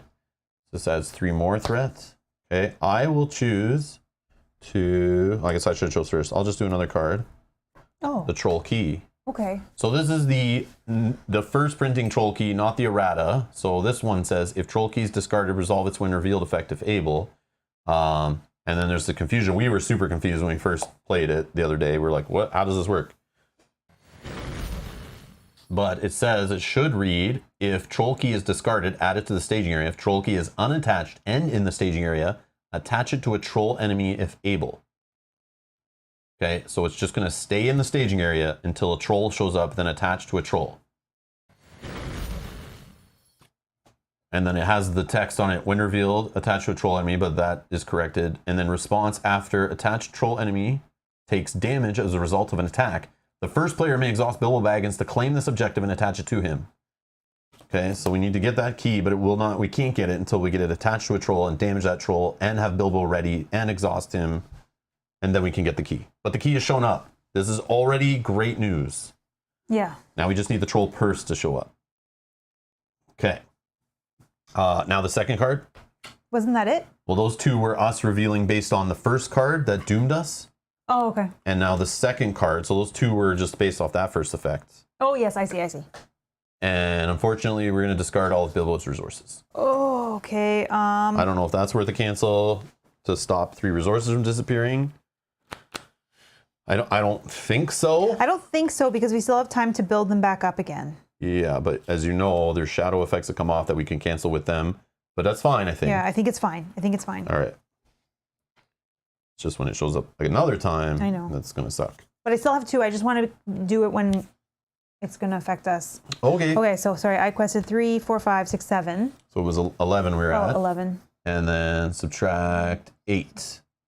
3? So that leaves 3. That succeeds on this. Oh, this is like perfect. That's got some text. I think Bilbo gains a resource, right? Or something? No. Oh, that's not that one? Oh, no. This just gives us the that's that text. one. Yeah.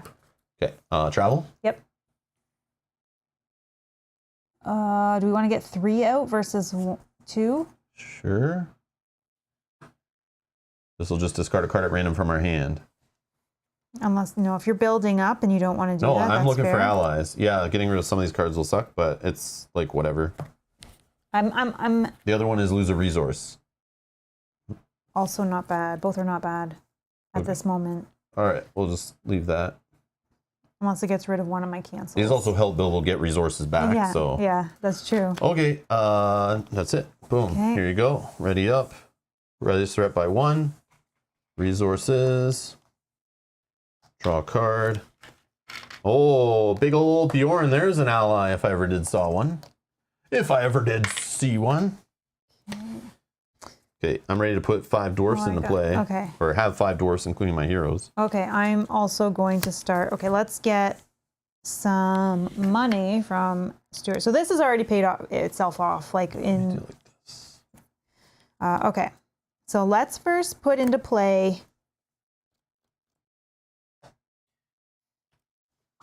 Feely for 3. When he comes into play, I search for Keely.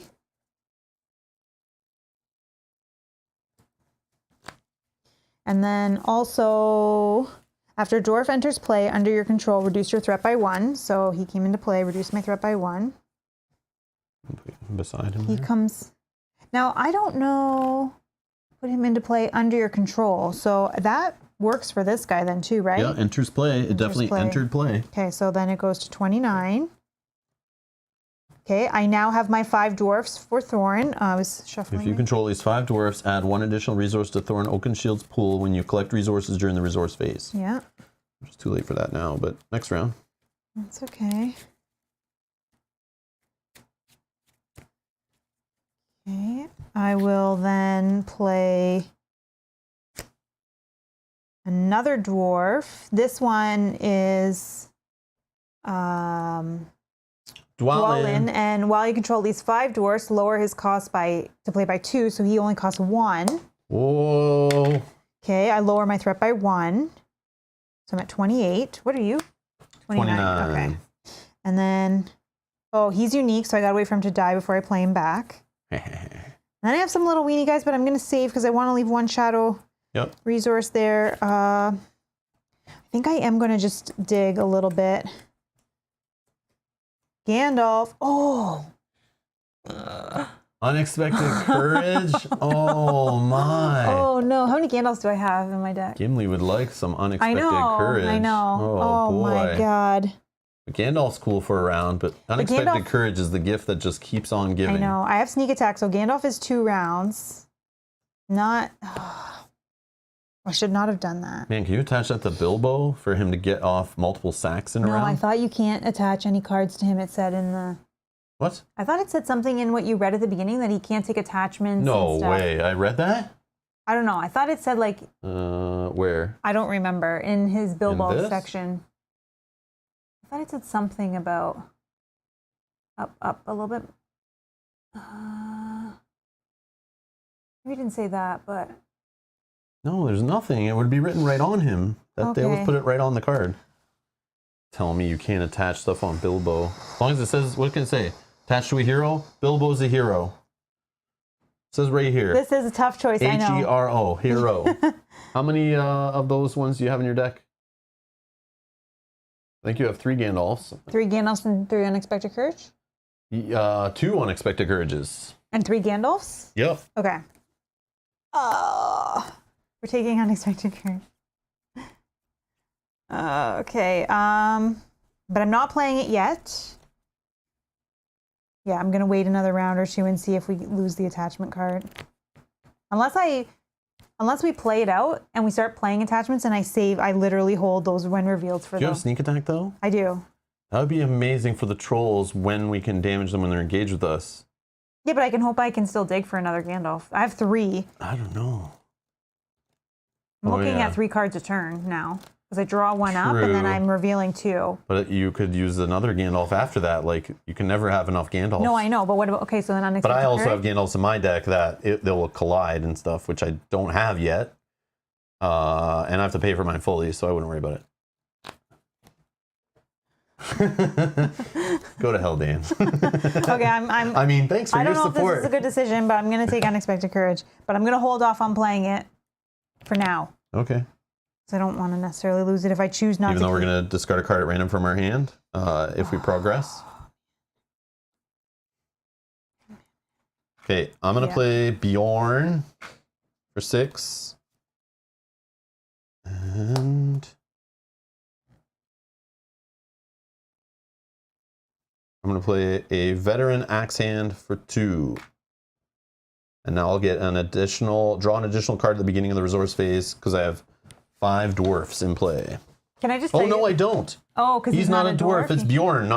This looks like a dwarf, but we all know Bjorn is a skin-changing half man, half bear. Oh, I messed up. Do you have another dwarf? No, I have no other allies. Oh, That's all I got, so I'm going to put it in play. Maybe I shouldn't have put Bjorn out yet, but because I'm going down to 0 resources, so faint. But if we're not going to get the goblins yet.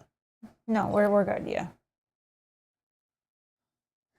Oh, I was just going to say to you too that I'm ready for the comments on what people think I should have taken there later when they're watching the video back. We're gonna get some. Oh, you should have taken. Man. You should have taken Gandalf. You're so silly. Good. All right. So what's happening? We're in questing. All right. So there's 5 in there, 2 buffer, so that's 7.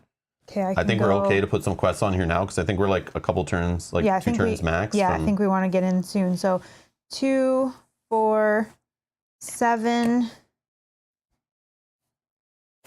8, 9. I can do 10. And then if you did, 11, 12, maybe. 3, 5, 6, 7. Yeah. So that's like 5 spilling over. Yeah, it doesn't, as long as it doesn't. Yeah, I mean, yeah. Okay. Yeah. Okay. Cave entrance. Well, cave entrance is in the staging area. It gains forced. At the end of the round, we will forget this. I forget this. I'm going to try my hardest. Almost every other round, I forget this. At the end of the round, place the top X cards in the encounter deck discard pile on the bottom of the encounter deck. X is the number of players in the game. So there's a new end of round we need to remember. An end of round step. Oh. The 3rd troll camp has shown up. Man, we just keep walking in circles and winding up back at the troll camp. Holy. Also, just FYI, Steve says, I just spliced Rob saying, I don't know anything and I have no clue. You can get that from almost every single stream. I will never doubt that I have no clue. I would love to see that. You can make like a remix with some music to me saying that multiple times from different videos and stuff. Bryce, yes. Are we using the core set or just the Saga? Oh, both. The core set. Revised core set player cards and player cards from this expansion plus the next expansion from the Hobbit saga called On the Doorstep. Yes. And that's all we've built from. Revised core set and the 2 Hobbit saga boxes. All right, let's do it. Sorry, I think I had 10 and you had 2. Excuse me. 5, 6, 7, 8, 9, 10, 11. We don't put any. Oh, you did 2. So we do put 1. We do put 1. Sorry, my math is bad. Because that's 12. 12? Yeah, because 10 and 2 is 12, not 11. There is, what? Then we did 4, 9, 10, 11? Yeah. And then we did 12? We did 12, yeah, sorry. So after placing one or more progress tokens on Dreary Hills, a player must discard one, each player, must discard 1 card at random from their hand. After Dreary Hills leaves play, as an explored location, Bilbo gains 1 resource. Oh, yes, thank you. All right, what do you get? Don't pick a blue card. All of them. Okay, that's fine. Guard of the Citadel. Is there any you don't want me? Obviously, no feints. I don't want to take feints. Dwarven Hammer, feints, quick strike. Stay away from those if you could. Okay. Hi, Bob. Take a. Hey, Bob. Dwarven Axe? Dwarven Axe, yeah, that sucks. It's okay. That does suck. That sucks a lot. Yeah, Bob, we definitely built the decks. I spent enough hours pulling cards out of boxes and organizing and putting them together and sleeving and playing with them and then tweaking cards from our card pool and going through cards and putting them in there. So, yes, we built our decks with help from people who post decks on RingsDB. And we definitely looked through those decks. We copied those decks. We tweaked those decks. So, yeah.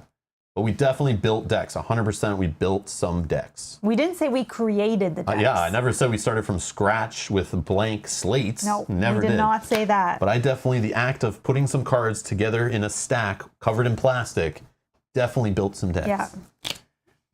Thank you for subscribing, Jard. Much appreciated. Thank you. Welcome to the channel. Welcome. Okay. So we want to travel, obviously, to one of the troll camps. Oh man, this is taking. Okay, so I think, so we're gonna go quest hard next, and but it sucks because once we that's the turn we get the dwarves. So you can't. You're gonna have everyone down. Yep. But maybe Okay, pass. Threat goes up by 1. I'm at 30. I'm at 29. Resource. 1, 2, 3, and I get an additional because I now have 5 dwarves. 1, 2, 3, 4, 5. I have 6. Here. Drawing a card.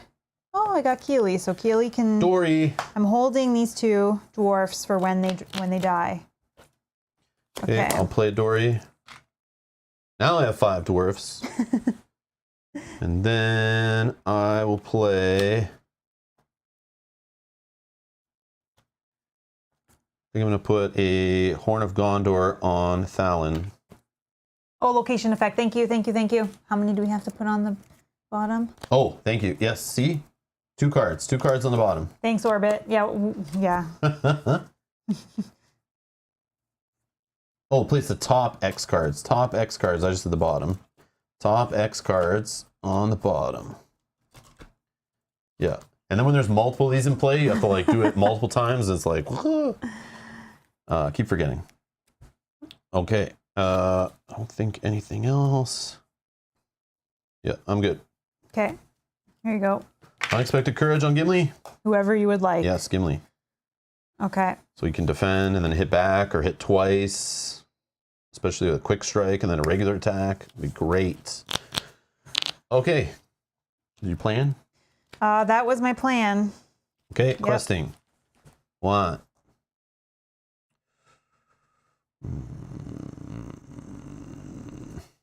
2. We go all in quest, but we're gonna. What threat are you? 30. Can I just peek at? So that's one, and only then it's one 23. troll coming at Okay. us. But that means the threat's going to be super high in the staging area after because of troll camp making that 10 from just the 2 guys that are sitting there. I can take. But you can pull I one. can pull 1 if I just leave someone up. Okay. I could I'm just. going to leave Gimli for a shot. Again, I have a feint, so I could buy us a turn of one of the dwarves not attacking it. Or one of the trolls not attacking it. I need a troll to hit Gimli. Oh yeah, so maybe so I you can get a bunch of damage. I can pull 1 and you can make another I could attack. feint it, yeah. Okay. So you could go Or all I could in. lose Keely because I have another one in my hand. Okay. But again, you'll need that for future attacks too. So it's like, it's up to you. But I think we go all in questing right now to help get this gone so we can travel, hopefully get to the next thing. Oh, sorry. Hold on one sec. I didn't do my, I didn't do these when I was planning. Oh. Sorry. Ooh, Oh, Brock. big guy. So Brock is, I think you can hold him in hand. And he's like, who's that guy? The Red Viper in Game of Thrones First Edition that would jump into play when he's discarded. So this one, after a dwarf hero you control use play, you can put this guy into play from your hand. He kind of like fills that slot, kind of. It's really cool. Just jumps in. But I'd probably rather just pay for him of course. with money than. And then this one just gives Bilbo a little bit of additional bumps. But that could be the difference from like failing the quest or questing or killing a troll or, yeah, I don't know. But you gotta pay a resource from him to do this. You are right, Emmy, that Dwalin is cheaper to replace because he would only cost yes, 1. yes. Yes, you're right. You're right. And I do have another copy. I'm assuming ME stands for Middle Earth, right? We already go over this? I think you said that last time. I think that's, this joke is old. As old as Middle Earth. Taking him. Okay. Sorry. Then for questing. We can stop using these little feet tokens. Let's use our dice we used to use many years ago to track. So these dice we got at Gen Con like 2013, 2014 or something to track our progress on things. And then I have some like D12s, I think, D10s, I don't know, D12s, I think, of reds and greens and stuff to use for damage and whatever. But those ones you can't see on stream as well, so I'll just use these ones for this. But yeah, we have this. All right, so then I'm going questing I forgot I put them down here. Everyone. Yeah. I'm going all in questing. 2, 4, 7, 8, 9, 10. I'm going in for 10. 11, 12, 13, 14, 15, 16. 16. 16. 16, okay. When revealed, there's a troll enemy. Nope, Doom 2. 1, 2. 31.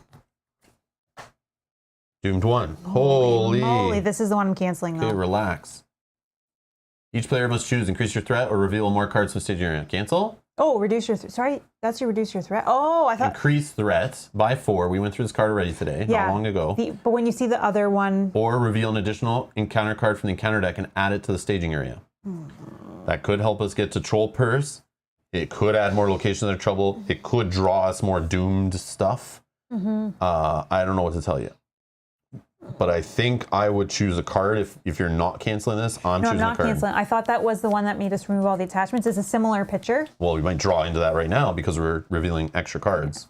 So we've already that was only the first card too, right? Yeah. So we and have keep in mind, this is all in, and this is how much progress we're getting to. Remember, if like there's a troll or two in the staging area after, they're going to be adding even more threats. So if we're pulling more cards right now, this could make the deck, the thing really tough. But hopefully we still quest, get rid of this, travel to something, get like, you know, 2 out of there or something.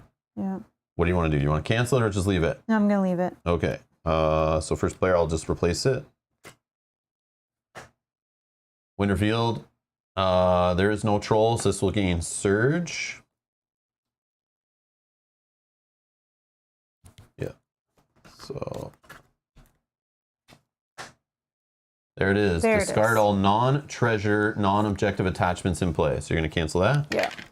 Okay, that was my extra card reveal. Do you want to reveal a card? Yes, please. Second one of those, I bet. No, okay.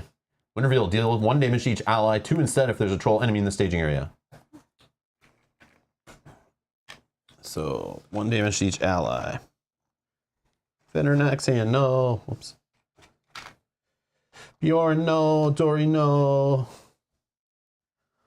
All right. And then I think Trolls haven't shown up and they're all beaten up and wounded. That's it. I think we need one more, right? Because that one was the first one that triggered all of that. No. So. This was the very first card that we yes. pulled, I thought. No, the first one was Doom 2. Oh, okay. I think, right? No, you're right. Yeah. Yeah, you're right. And then this one That was the was our second number card. 2, Yeah. led to me surging, and then this one. Okay. Yeah, look how many treacheries. If you hate treacheries in this game, which I do, this scenario like is loaded with them. Okay, but we definitely quested successfully. I did 10. I think we said 16, right? Might have been more. 1, 2, 3, 4, 5, 6. Okay, and I did 10. 16. We have That 5. was 17, but 6. maybe not. So 10. So this goes away. We still have 10 7, extra? 10 extra. So now 7 more are. Yep, but that's sorry. Does that have? We have Nope. to. No. And then so that hits here. Yep. Okay, we're going on to the next quest. I don't know if we're ready. I don't know either, but It's time for roast mutton, boys. Obviously, trolls, even Bilbo, in spite of his sheltered life, could see that from the great heavy faces on them, and their size, and the shape of their legs, not to mention their language, which was not drawing room fashion at all. The Hobbit, when revealed, add the set-aside troll enemies and the troll cave to the staging area. Shuffle the encounter deck discard pile back into the encounter deck. So all those things you just canceled and we dealt with, they're going back in. Okay. Oh yeah. Then we got to flip this. Okay, roast mutton, it's only 1. Oh, that's easy. That's super easy, only 1. Forced, if there are no troll enemies left in play, or if there are no cards left in the encounter deck, advance to the next stage. So the way we keep seeing, oh yeah, do we remember that? it hasn't happened yet, Okay. right? So as we saw, Cave Entrance keeps putting cards on the bottom of the deck. There was a Treachery that keeps putting a discard pile cards back on the bottom of the encounter deck.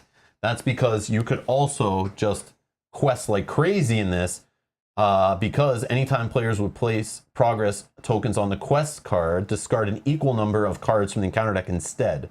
Progress is placed on the active location before triggering this effect. So if you just quested hard and didn't want to beat the trolls up and fight if you weren't good at it, you could just quest hard as you can, hopefully, if you have ways of dealing with the trolls or just racing by them. I don't know if that's possible, but in theory it's possible to get through the deck. But then there's things in the deck that keep putting stuff back. So those are our options. It's not a terrible idea, right? Because you do want to get some of those, hopefully get some of those bad treacheries out of the deck in that form versus So we never saw drawing them. Troll Purse, no. unfortunately. But if we do see it here, and we could see it by questing harder, we could discard more cards off, and if it does get discarded, it will be added to a troll, just like the key does.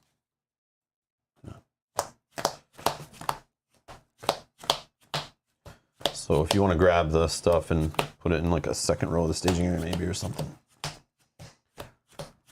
And then this, did you already go over this troll cave? A little bit, but you can do it little bit? again because people weren't there at the time, I'm sure. Okay, so this troll cave is 2 willpower and 4 threat.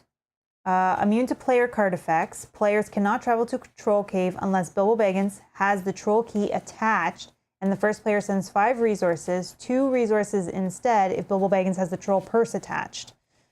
So we can't even travel here until we get this key attached to Bilbo, and then it costs 5 resources. If we find the purse as well, we can do it cheaper. We want to try to do that. It's a side thing. We don't need to do it, but it's something I want to try. We got to be smart about it. Mm-hmm.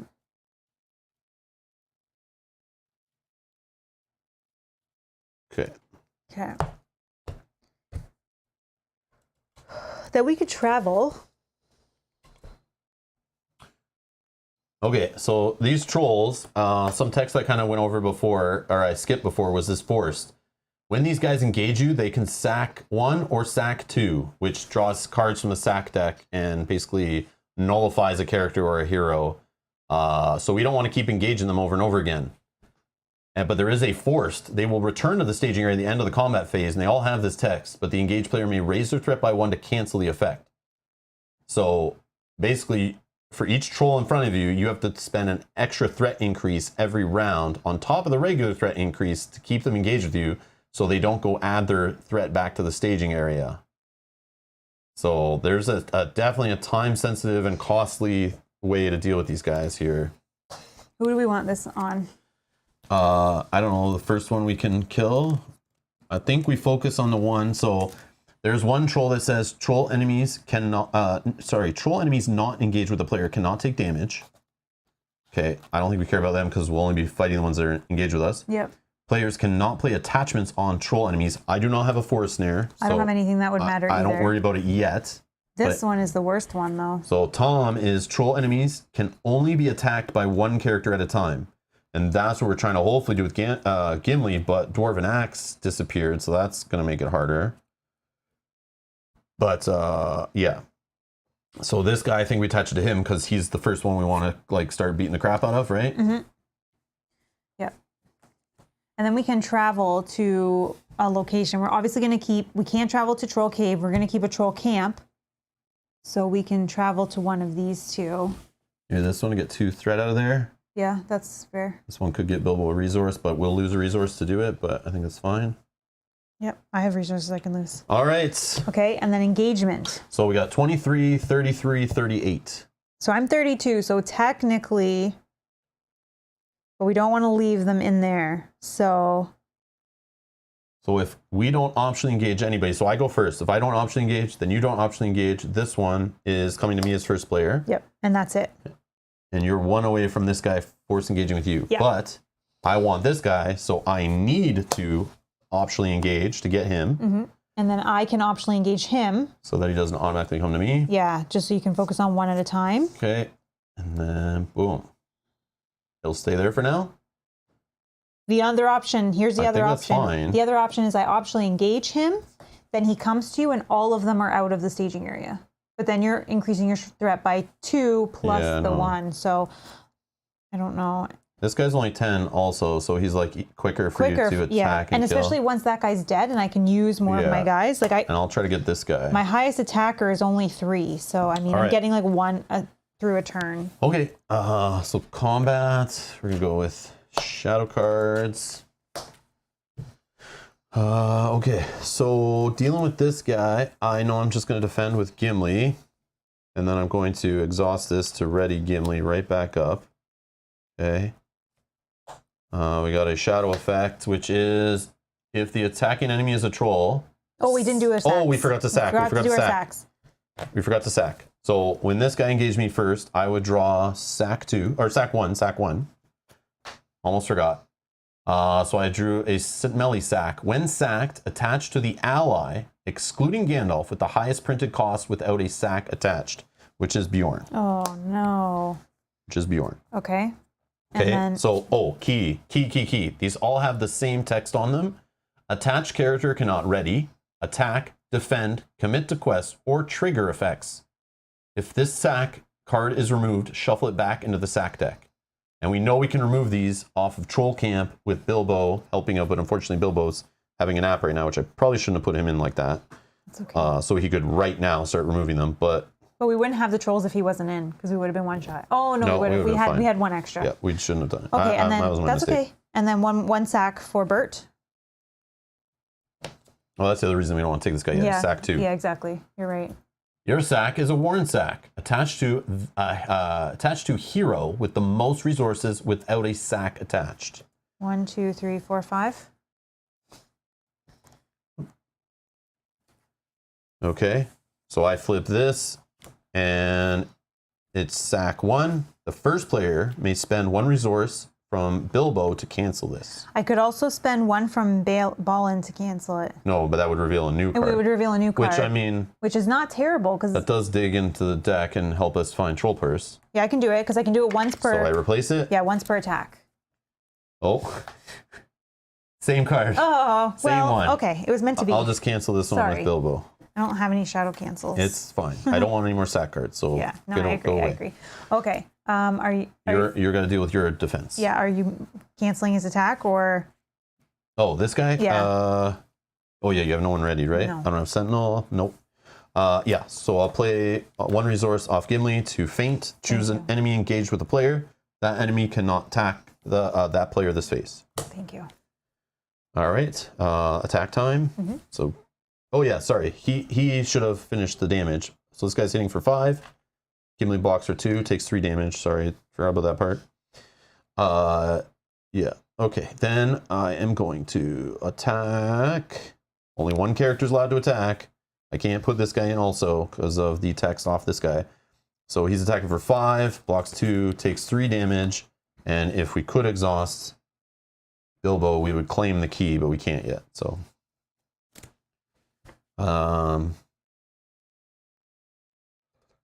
yeah, that's it. Oh, it's just the crow. Okay. Okay. So ready up. We still have cave entrance. So I'm going to take the top 2 cards, put them on the bottom of the deck. I'm going to ready up all of our guys except for Bjorn. Yep. My guy isn't ready. But I believe I can still do this. Exhaust Steward of Gondor to add 2 resources, because it's not using his... I just can't trigger his ability right now. Okay, so to keep him engaged with me, threat up by 1, threat up by another 1 at the end of the round. 2. You are now first player. Resource. Don't forget his. 4. And then draw. Oh, Gandalf. Thank you, Cleaver. Gandalf. Thank you. Okay, I'm just going to... 1, no 2, characters 3, been 4, destroyed yet, 5. right? We have 5s. Yeah, there should be a 1 or 2 in there. Okay, no characters have been destroyed yet, no. Okay. How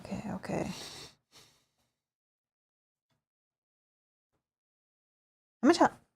Oh, he's 11. So he's 11 health. He's got 3 damage on him. So if I did like a quick strike with Gimli, he would hit him for another 3. If I attack him with Gimli, because I can ready him up in the Kalimbat phase, he would get another 3 and be 2 away. If I had a weapon attachment, which I don't, I could have Goblin Cleavered him, but unfortunately the Dwarven axe was huge. Oh, you have a Gandalf, yeah, do you? the Gandalf with sneak attack. So there's 2 options. Yeah, I can play him in the quest if we need for additional questing points, so then I can have things ready, because especially if he's dead, we want to discard cards fight. off here to find the purse too. Yeah. So then I trigger his 4 damage here. He goes back to my hand. Then next round I can fully play putting 4 damage if I have. Because if you kill him first, I'm first player. So if you put 4 damage on this guy, he's at 7. So I need to do 4 more. So he's 1 shy, but I can still do the 2 attacks with... I also can do this for you as well. So you can have a third of something with him. So like you can I can only attack what's engaged with me, but at some point, yeah, that might be nice. But hold it for now, because if I lose these attachments, which still could happen, if you don't have a cancel... I have 1 more. Oh, okay. But again, there's 2 in the deck. Yeah, so. I know. That could really screw up this whole plan, but... Okay, so I'm first. So first I'm going to trigger this to get 2 resources.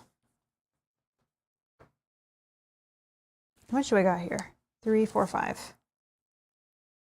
I need 1 for... I could just put this guy out to block the attack. I'll put 1 progress on something. Hey, Matthew. You can focus on the game now. Oh, gosh. Can't play him yet. I'm not playing Need to him. attack Troll Key. Yes. Okay, I'm just actually going to play... Oh, yeah, to get the key, yeah, we need to damage this guy from an attack, not just...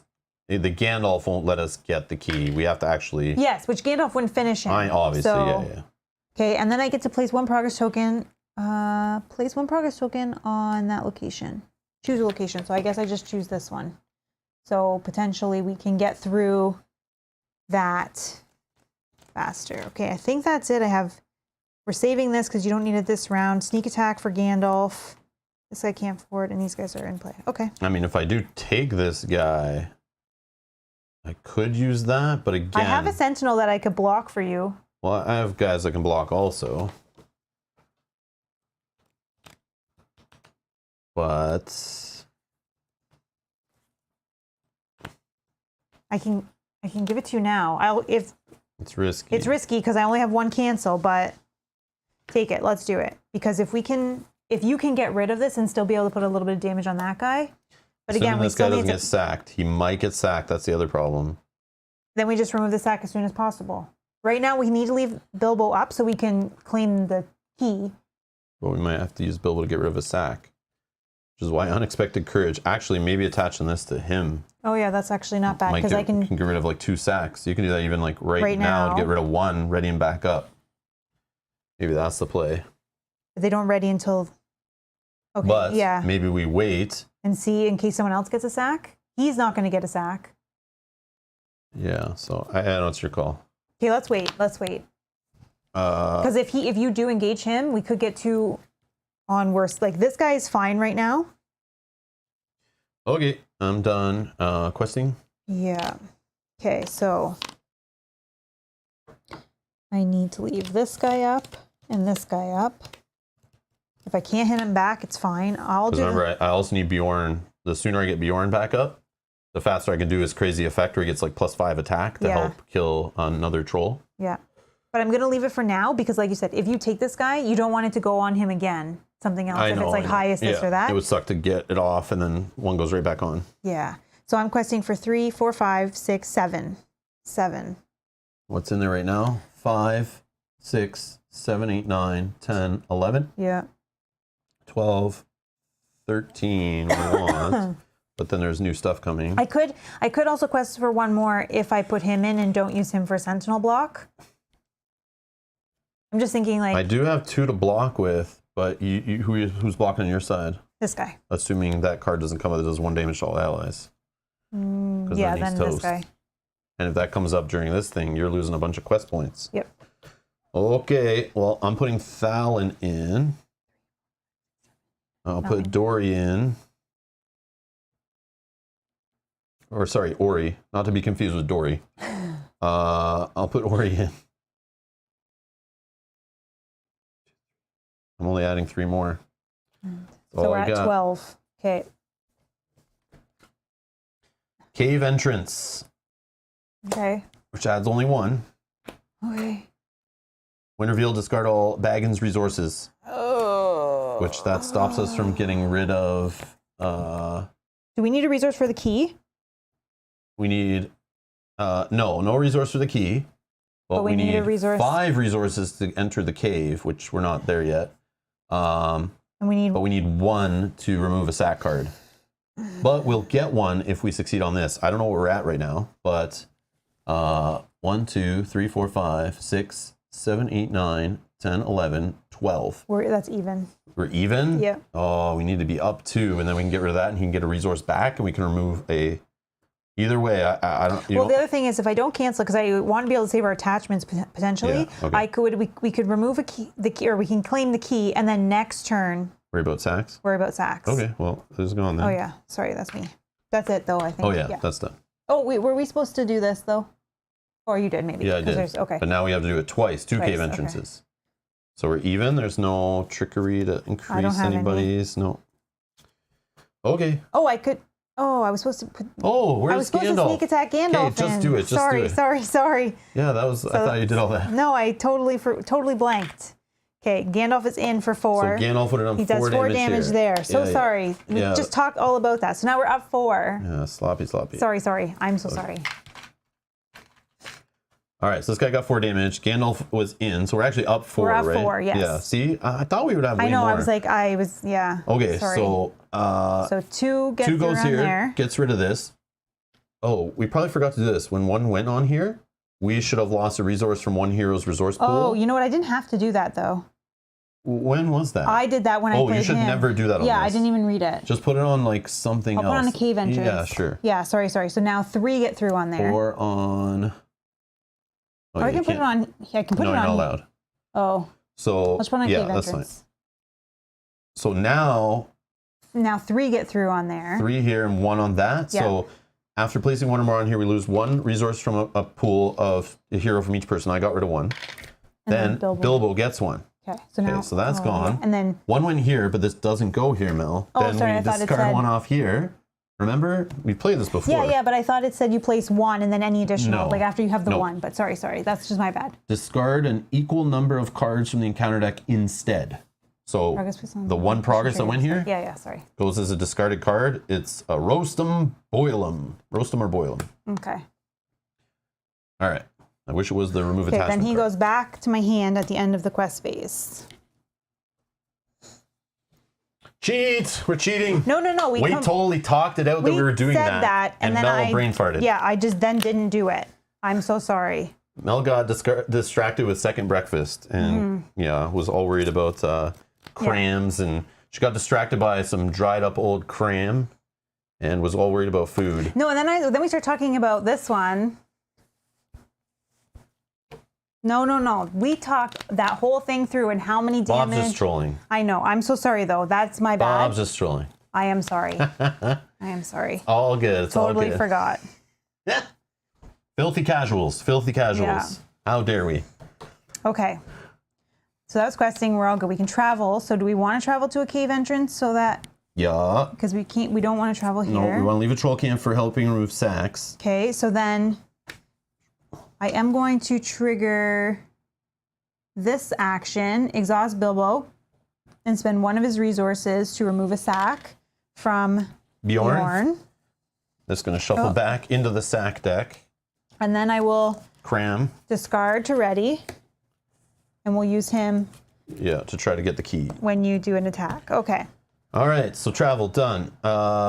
Engagement. Optionally engage. Should I do it? Sack yet? It gets him out of the staging area, but then sack 2 right now.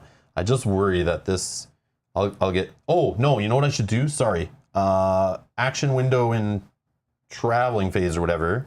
We're not in combat yet. We're in, or even maybe encounter, there's an action window. There's,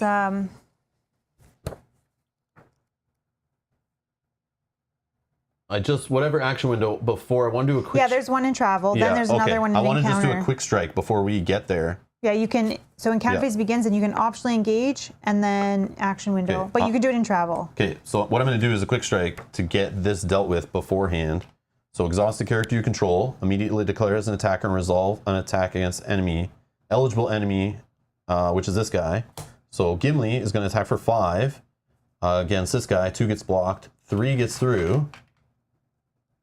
So he's at 10, right? Mm-hmm. When I do that, we can exhaust here, grab the key. So if you are going to take him, maybe I don't cancel your sack yet.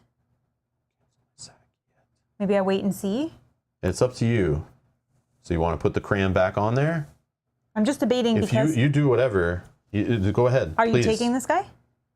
Yeah. That's why I'm trying to do this now before he comes and sacks Gimli. And put that sack back on, just in case, because I don't want him to get another one, and then he can't ready. I don't know which one it was. It was the highest printed cost. Oh, yeah. We'll continue with the takesies, backsies. No, it's not really. We haven't done anything to know any different. Ally with... Ally... smelly sack. Smelly sack. Yeah, it doesn't change anything. I know. It just makes it hard for players to follow along. The new players. All right. Okay. So I'm going to optionally engage with this guy. Mm-hmm. Oh, actually, sorry. Action window still for travel. Ready up with unexpected courage. Okay. Although I guess the sack would still stop him from attacking, but... All right, so we'll take this guy, sack 2. Attach to the character, excluding Gandalf, with the highest printed willpower without a sack attached. Character, so anybody here. 3. We have a 3? I have a 3. I don't have anything higher than a 2. That's the highest one? Mm-hmm. Thorin Oakenshield. Okay, sack 2. A foul sack attached to the character, excluding Gandalf, with the most attachments without a sack attached. Character. Okay. Yeah.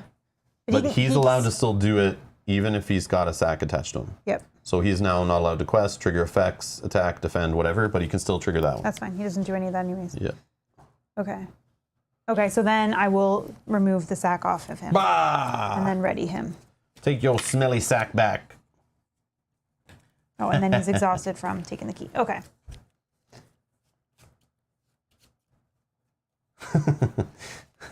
Bob is the fourth troll. So it's William, Tom, Bert. Actually, sorry. It's William, Tom, Dan Roberts, and Bob Chapman. Bob's the optional fan-made expansion. Awesome. Okay. Shadow cards. Yeah. So I start with the highest threat one. This one. I'm first player. You're first player. I'm first player. You're first player. You get that one. This guy gets this one. This guy gets this one. Okay, then there's an action window after shadow cards are dealt where I'm going to trigger. Oh, yeah, I can trigger this one because this is not the guy that's triggering it. So I can look at the top two cards.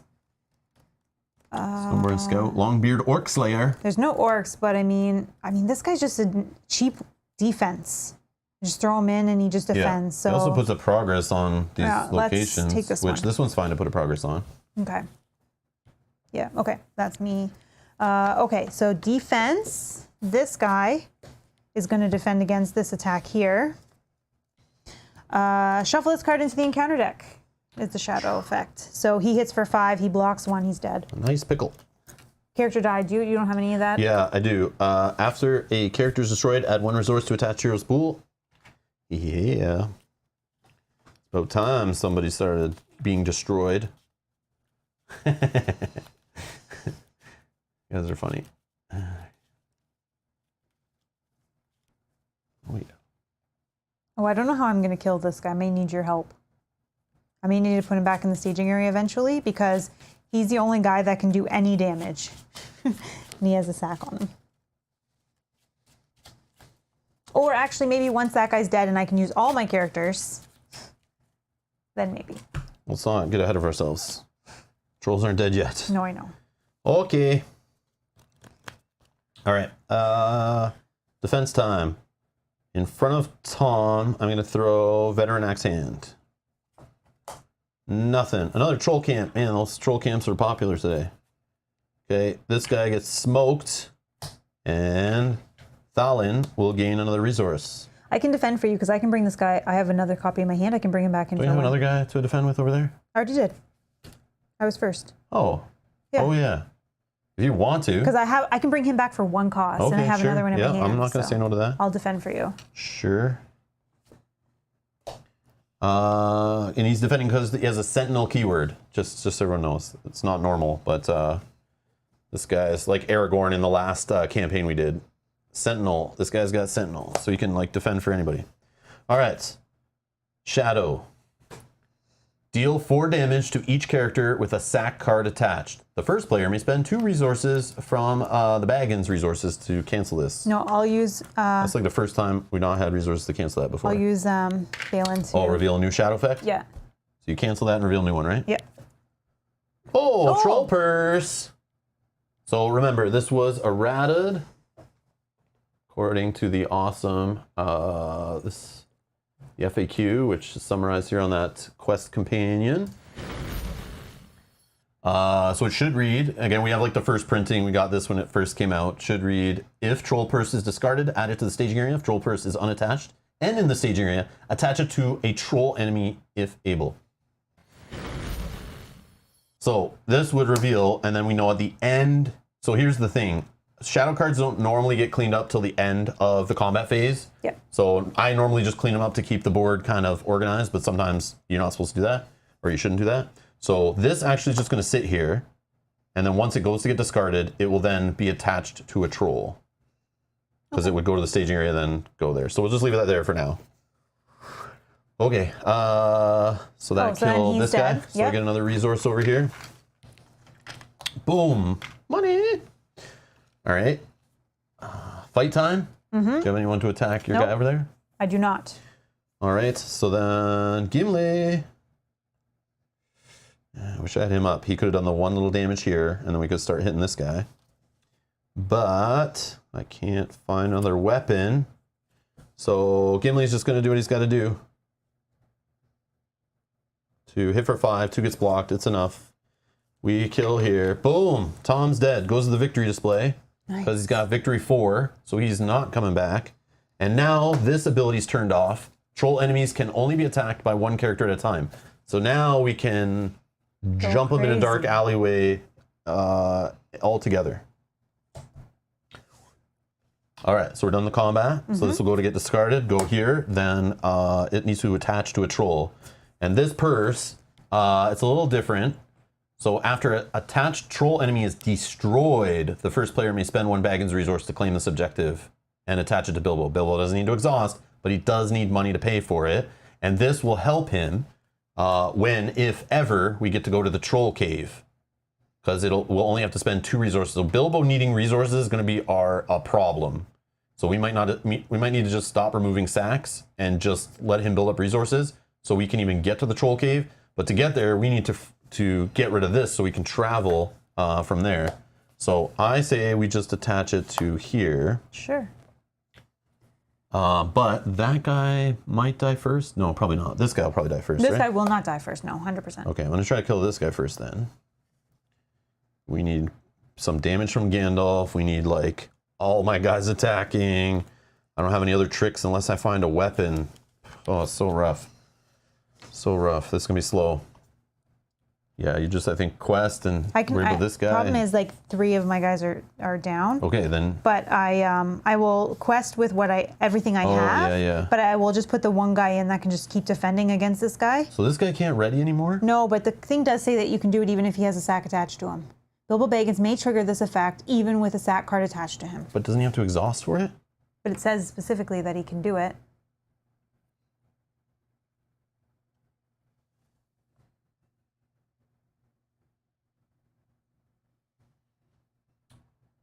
Was he the one with 2 attachments at the time? Did anyone else have 2 attachments? No. But they all were sacks, right? Yeah. Damn it. Yeah, I don't know. That doesn't make sense because it says he has to exhaust and spend 1. But then I think to get around that, how does he exhaust? But it's specifically saying here, Bilbo Baggins may trigger this effect even with a sack card attached to him. So he could potentially be exhausted with a sack card.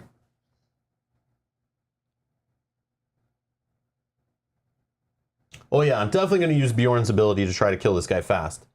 But he only hits for 8 and 5. That's 12. He still blocks 2. That's only 10 getting through. I hopefully can add a couple more in off these guys, but someone needs to defend still and stuff. Yeah, so. I could defend for you. I have that Sentinel. I have another one of the Sentinel guys. Well, you need to defend your own guy too, but we'll figure that out when we get there. Gandalf.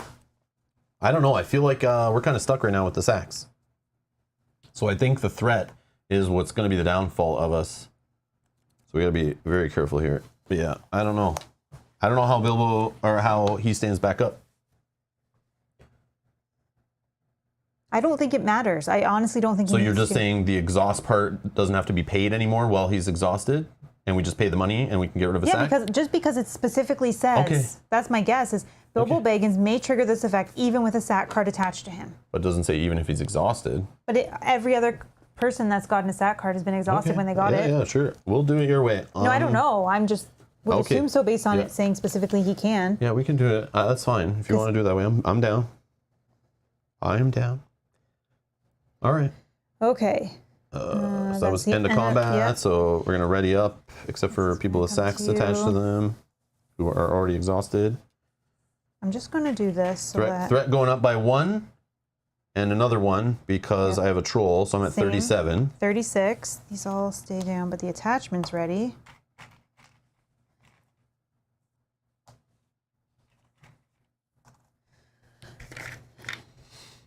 Draw cards. Oh, Foe Hammer. Where are the weapons, man? His ability is... Oh, yeah, sorry. I have 5 dwarfs. I can draw an extra card. Hopefully I haven't forgotten that too much.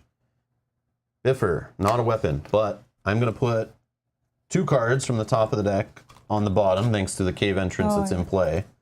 in the staging area. This one doesn't do it because it's not in the staging area. This still triggers because it's not an ability, right? It's just a passive. So even with the sacks. So the sack says, Emmy's asking in the chat. So the sack says, attached character cannot ready, attack, defend, commit to quest, or trigger effects. If this sack card is removed, shuffle it into the sack deck. And then Troll Camp says, action, exhaust Bilbo Baggins and spend a Baggins resource to remove one sack card from a character. Bilbo Baggins may trigger this effect even with a sack card attached to him. So I don't think it's replacing the exhaust cost or the cost that you have to pay. It's just saying that this part that says triggering effects, he's allowed to trigger it, assuming he can pay the cost. Because if you're saying he can bypass the exhausting cost, why can he bypass the Baggins resource also? No. That's what I'm saying. Like, so what makes this cost be able to be skipped and not this one? I think it's just saying that because of the trigger effects is written here. So it's saying, don't worry, he can still trigger it, but that's only if he's still standing, which you would obviously use it to remove his own sack off him first, which we made that mistake. But okay, yeah. so then he can't remove any more. So COTR podcast says, yeah, Bilbo would have to have been ready to get sacked and then remove it from himself. The only problem was Bilbo was already exhausted when he got sacked. So I think we're just stuck with the sacks because of that. Right? Yeah. Like Bilbo already had it on him because he exhausted to remove somebody's sack, I think. Yeah, and then to get the key. And then to get the key? Yeah. Yeah, so that was our mistake. Or was he up? Because you had a way of readying him. I just don't remember what order you did it all in. He had cram on him still when he got this. So I think you could have, instead of getting the one off this guy. Oh, I could have just taken it off himself. Yeah, I think we say that you just instead removed cram at that time because this was the third attachment he got because he had the most attachments. Yeah. So I think to correct it, because of the misunderstanding, you just ready this guy back up. He would have paid to remove, but this guy would still have his smelly sack. Oh, yeah, and he would just remove his own sack. Yes. Because then he can still be useful later. Okay. Yeah, so he would ready up. He'd be now. ready right now. Bjorn's still snoozing over here, okay. sleeping in a sack.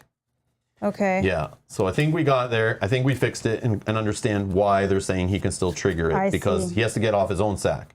But the only problem is if he's exhausted when he gets a sack, you're screwed. Yeah. Yeah. Yeah, so okay, so if we just do that. Then the other thing is, this is not a triggered effect. This is just passive, so he will generate an additional resource. Okay. Yeah, exactly, Janet. Yes, yeah, exactly. Yeah. Okay. Your turn. So yeah, be careful if you're playing this scenario with exhausting Bilbo, because if he's exhausted and he gets a sack on him, you're in trouble if you don't have a way to ready him.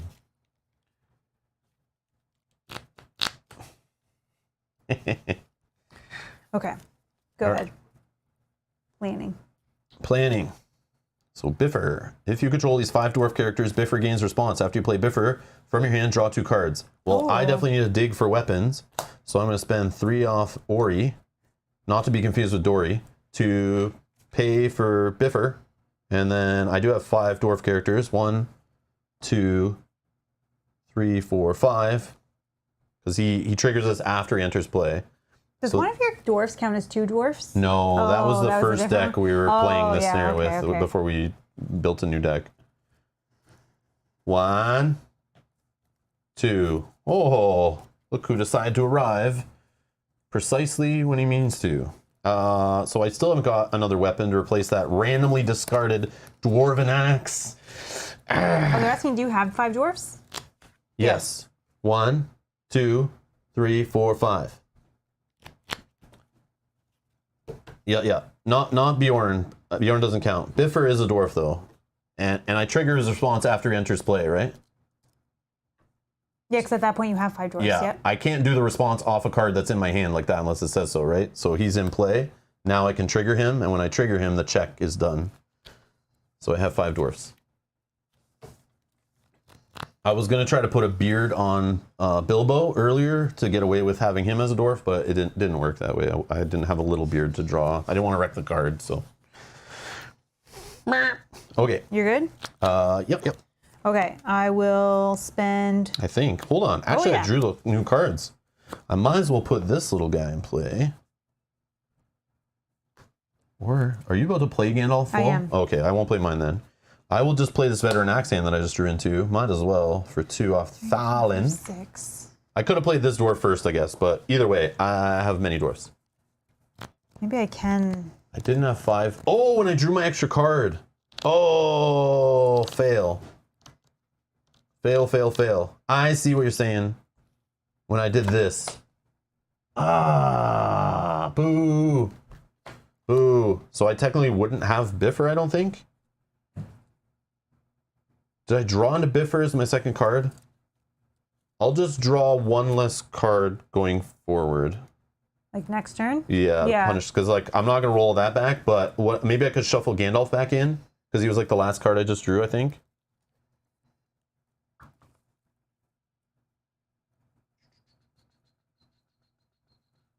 Yeah, I'll just throw Gandalf back in the deck, so I lose a card. Yeah, that's my bad. My bad. Okay, you're good then? Yeah, I wasn't even thinking for that. Oh, that's okay. Yeah, because I lost 2 dwarfs. Oh no, I lost 1 dwarf last turn, right? Yeah. My bad. Okay. Nice catch. Want to play anything else? No. No. Okay, I'm gonna play this guy for 1 because I have 5 dwarfs. He costs 2 less to play. 1, 2, 3, 4, 5. I cannot trigger the reduction of my threat because I have a sack on him, so I can't trigger that ability. So let's play for 1. Nope. These resources. And that can put a threat here. And then let's play Gandalf. All right, exploration token here, right? Yeah. Let's play Gandalf for 5. What are you doing? Reduce the threat? 4 damage? No, 4 damage. If I put 4 damage there, Yeah. you can kill him in 1. No. Oh, you still need... But like, we want to kill him to get this as fast as possible, so I think it would still be smart to throw the damage on him. Because the most I can hit him for, I don't have another quick strike, so I can only hit him once with Gimli, but I have everyone else that can attack too, but this guy never got readied, so I can't do the all-in crazy bananas with this guy. With that. Okay, I'm going to trigger the King Under the Mountain to look at the top 2 cards. Oh, unexpected courage, you say, and I have resources for that. Okay. Huh. Might be able to still kill him this round. Unexpected courage on him. Where is he? This guy. Could make it so I can actually attack this guy. 2. Yeah. Okay. And then I'm going to use that now to ready him. Okay. Can't ready. Even with unexpected courage? Yeah, cannot ready. Not allowed to ready. Oh. Cannot be overridden. cannot. Yeah, it's not like he was just exhausted by like a one-time effect and then you're just readying it back up to undo it. So you know, like the one that's like the caught in a web where you got to pay 2 to ready him in the resource phase or whatever, or at the end of the round. That caught in a web doesn't say cannot be ready. It just says you need to pay to ready him at that point, but you can ready him in other ways. This is different. You want a second one on Gimli? No. I don't know what I'm doing with this. So I have no other enemies to attack, so it's like he can't attack twice unless I get a quick strike. But we could put it on someone who maybe will quest and hit, which would be him, right? But you need to get rid of that sack. Can we not just get rid of the sack right now and then you put this on him? We could, but we need to save money, no? For the we'll need 2 for the purse because is that to travel there we need 2? no, maybe Players cannot travel. Yeah, 2 to travel there. Okay. So Okay, never mind. I'll just take I'll just take the 2 money back then. do you have a way to stop it from being discarded? Or you want to just hold it till after No, I'll just that hold card it. comes up? Yeah, I guess I'll just hold it. It's good to have it to like use twice on a character, but Yeah, okay. I could use on Ori, like quest with him for 2, right him back up and use him in an attack, for example. It's not as good as this guy, but Ori is not running around in a sack. He's not rolling down the hill covered in That's true. Oops, in a sorry. sack. I know this guy's he's not worth it because he only hits for 1. Yeah. So I mean, yeah, I could maybe put just 1 damage in, but All right. it's not worth it. All right. Okay. Hopefully we get no more sacks, but Oh, there is cards in here that come off, and if there's a troll in the staging area, you get sacked, but that shouldn't happen again Yeah, as that long as we shouldn't keep happen. raising our threat. Okay. But I may need to put him back in there for 1 turn. No. Eventually, for you to No, do it. you just go all in an attack. We just keep clearing here. I'm not gonna be able to do that. With my one, yeah, he's gonna hit this round, but then he's gone, and then I have like 1, 2, 3, 4. I'm gonna hit for 2, and then next round 2, and then they're gonna die at the Okay. same time. I don't know. We'll see. I'll do my best, but I'll do my best. But if I can get this guy out, then I think he can come out next turn. Oh, nice. Okay. Questing. Yes. I'll put Thalin in. What do we have in here? 2, 3, 4, 5, 6 only. I don't want to put Gandalf in there because I want to put Yeah, I Gandalf. wouldn't. I want to use Gandalf to attack. So I'll put in Ori and ready him right back up. So I have 3 in. I need to count what I need for this guy. So let's say this guy's defending and dies. I still need to hit for 2 defense plus, what's this, 4 here. So I need to do 8, so 10 total damage. I have 5, 6, 7, 8, 9, 10, 11. So I could defend for you if that helps. If I defend for you, can you kill him? yeah, but then I can put someone else into the quest. It's just like, what am I doing? Am I putting... Actually, Gimli can quest also. Here. Oh, yeah, 'cause you can ready him to fight. Yeah. So I'm going to do... That's 5. And I still need to hit for 10. 5, 6, 7, 8, 9, 10, 11. Yeah, I still have a guy to defend. No one should die unless that card comes up twice to deal the allies damage. It's the only thing that'll really mess with us. Yeah, that'd be really bad. But, So you're putting 5? yeah. 6, 7, 8, 9. You can have both those guys together attack him if you want. Yeah. We'll put 3 damage on him. Yeah.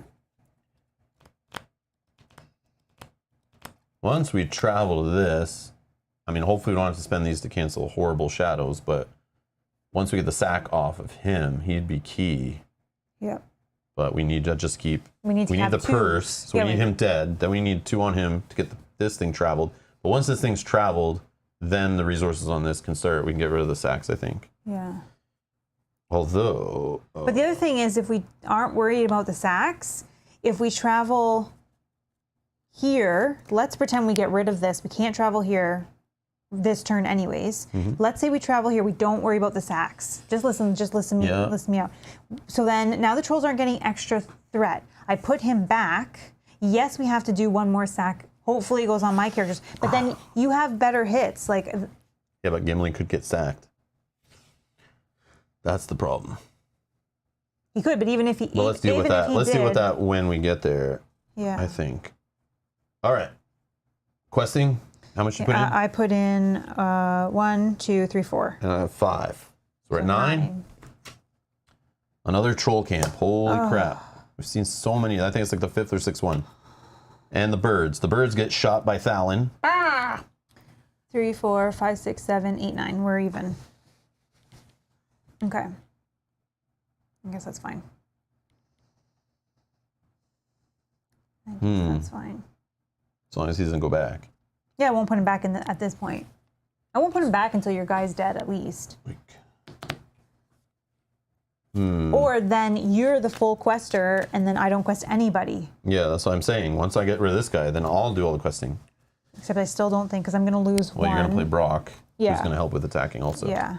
And then maybe we can try to remove that sack, but we'll see. Okay. So travel, nothing there. I'm first player, so we're going to deal with this guy. All right. Or we'll draw another Gandalf maybe. So I'll block with a Veteran Axe Hand. Deal 4 damage to each character with a sack card attached. The first player may spend 2 resources from Bilbo to cancel. No, I'll use his ability. Then Okay, one more turn for Brock to not. The defending player raises threat by 2. Okay, I'll take that. That's better. Oops. I go to 39. Okay. No campfire. Horrible card. Horrible card.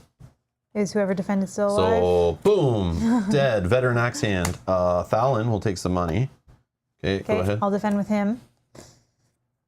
Search the encounter deck for a troll camp and add it to the staging area, then shuffle the encounter deck. There is one more troll camp in the encounter deck, I believe. There's 2 out here, not in the discard pile. Okay. Do you want to spend the money and do another one of those? Brock isn't coming out anytime soon anyways at this point, so sure. It's not a triggered effect, right? This is passive? Oh, I took it off the wrong guy. Sorry. Oh, okay. I took it off. It's this guy. Oh, okay. Sorry. So if I can't, I just took the money off the wrong character. And I can do it, limit once per attack. I just worry. I don't know how many there are of the ones that deal 4 damage to everyone with sacks on them. Oh, yeah, Yeah, I took it off the wrong character, so sorry. I can cancel, but we could be in trouble if that happens, right? It's up to you. It's only my characters anyway, so it's fine. We'll try again. Yeah. You could get the one that damages all sack characters again. Yeah, but that's Are you fine. sure you want to do this? Yep.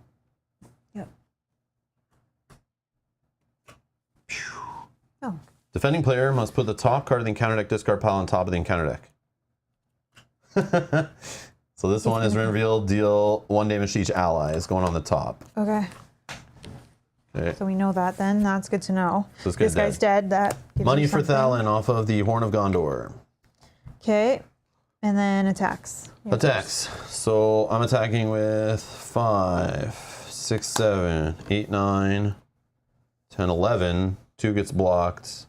9 gets through. Plus 4. That's more than 12. Okay. After attached troll enemy is destroyed, the first player may spend 1 resource to claim this objective, attach it to him. So we got the troll purse. Troll purse, troll key have been obtained. Okay, this guy's in the victory display. So now enemies not engaged with players. So if this guy is in the stage area, could be damaged by a Gandalf. Okay. Which I am holding. Which could happen before we Did count. you shuffle back in? Oh yeah, I did shuffle back in. Never mind, I don't have Hopefully it. one of us draws another That was me one. being a cheater. Never mind. No. Okay, then I'm attacking for 4, 5. He blocks 2, so 3 get through. Okay. All right. Okay. All right. And then all good. End of the round. Gandalf is gone. Oh no. I don't have a troll with me, so I don't have to raise my threat extra. So 1, 2, 38. But I'm at 40. These are my active characters. These 2 are going to die, so that's good to know. But I wish that... Unless you draw a cancel. Yeah, unless I... Oh, yeah, which I'm going to... Draw. 1, 2, 3. Ready my attachments. I think right in the same... Or in resource phase, I guess you could do it too. Just do your draw effects too. Well, I want to do my main draw, so that's my main draw. Oh, I got it. Okay, I got another ally. Glowing? You got glowing? Yeah. While you control at least 5 dwarves... Forest Snare, where the heck have you been? Oh, you can't... Oh, this is so good. I can play him. Oh, no, I can't. So Mal, got Forest Snare. Oh, sorry. Oh, that's good. And do I have 5 dwarfs this time? Am I allowed to draw an extra card? Let me double check. 1, 2, 3, 4, 5. I think you said you weren't going to, though, to make up for the time you... No, I put Gandalf back. Put Gandalf back, yeah. Which I think was a very good punishment, I feel, but 3. I think I still am probably up. Another full hammer. Where's my weapons? 2. Where's my weapons? Okay, resources. Oh yeah, I don't think I passed this over. Oh, you did not. Sorry, and I didn't put 1 on him. Okay. All right, go ahead. All right. Can I snare this guy yet? No, I can't play attachments on trolls. If we had this, we would have definitely treated that troll as more of a priority. Yeah. So That's this okay. is pointless. Yep. Okay, I'm going to add 2 resources to this guy's resource pool. I'm going to look at the top 2 cards. Oh, this can clear that. Good. We need to, so we can travel 100% this turn. Okay, he's going to die. There is no max hand size Matthew Rose in this game, which is also another reason why I love this game. I love any game where I can just have a hand loaded with cards. Problem is, though, I think I want to save him till next turn because he needs 2 resources on him to travel here anyways. I think I save it till next turn. Because he's going to, I mean, he dies, that's fine. Does it matter? Like, don't you just want to get rid of that anyway, so it doesn't... Then we just leave it open? Yeah. Well, I just know he's going to die, so it's like, do I... Oh, I see. Right? Because I know that first card kills all enemies. I totally didn't understand what you were talking about. If we can wait one more turn, because I'm going to lose these 2. Absolutely. Already. Oh, yeah. So you didn't get a cancel, right? Did you do your draw effects? And I did, yeah. Oh, okay. Oh, I do have a cancel when revealed. It was when revealed, right? Sorry, because it was shadow before. Oh my God. It was a shadow when I looked at it. Sorry. No, do you have a cancel? No, I don't. Okay. Oh, I'm so sorry. I just have one that cancels when revealed, though. I'm just losing my mind. Okay, so I will cancel it. So I'll pay 1 from here. Now accepting applications for fellowship member. We need a new fellowship member to replace one that's no longer going to be part of the fellowship. Your job. You have one job, Mel. Cancel things. That is your job. Okay, then I'm going to spend 3 to play Just kidding. this guy. No, that's okay. I'm losing it. While you control at least 5 dwarfs, he gains a response. After you play him from your hand, choose a hero, add 2 resources. Oh, I can choose him. Oh. After you play Glory in your hand, choose a hero. Yeah? Yes, you could. Okay, so sorry then. Oh, no, you can't. No, you can't. The first player, Bilbo Baggins cannot gain resources from player card effects. Of course. Which is why I never put Horn of Gondor on him and stuff. Oh, sorry. Yeah, so this is from my Snowborn Scout. I am going to put the one here, so that's gone. Okay, but I am going to pay for... You don't have to cancel that one. Nope. But you want to keep those guys alive. Yeah, then I'm going to play him. He gains 2 resources. I'll give it to this guy who can cancel the shadow effects. Yeah, that makes sense. Then, I gave him 3. And then I have a cancel and then cancel shadow. Okay. Done. Sorry. Okay. I mean, I could have healed damage off like... Oh, no, I can't. I don't have the money. Never mind. Scratch that. It's all good. Okay, I'm done. Okay. Questing. What do we have? Do you want to just... 5, 6, 7... The only problem is, once this guy dies, we're forced to advance, right? Or I don't necessarily have to... If there are no troll enemies left in play, or if there are no cards left in counter deck, advance to the next stage. So yeah, you're forced. So we need to keep this guy alive while we try to go on a treasure hunt. Yeah, so... And we got to do it before we thread out. This guy is going to defend, because he can die. Okay. This guy's going to quest, because he quests for 2, 4... Yeah, you want to do like a little damage to this guy to keep softening him up, but you don't need to kill him yet. I'll quest like a whole bunch of stuff. 4. Yeah. All those quest a whole bunch right here. Okay, I'll quest 4. 1, 2, 3, 4, 5, 6, 7. Yeah. 7? 7 quests from me. Okay, and I quested 4, so we're at 11. 11. All right, here we go. And what's in here? I don't remember. 5, 6, 7, 8, 9. Oh, so we're only up 2? Ugh. I can put in more, and then I just don't attack him this round. No. I'm only hitting him for 1, so even with this all standing. It's up to you. No, okay. No, go ahead. We already know this one. When revealed, deal 1 damage to each ally, 2 damage instead if there's a troll enemy in the staging area. Whoa, shocker. Cancel. Please don't discard all my attachments. Ha! Oh, is he in? Thalon. Okay, nice. Okay. Oh. So we are up. Thalon pulled out his crow swatter and swatted that crow away. We're up 2. Boom. So we discard. We did 11. We put 2 on here, but that discards 2 cards. Oh, did we put the cards on the bottom at the end?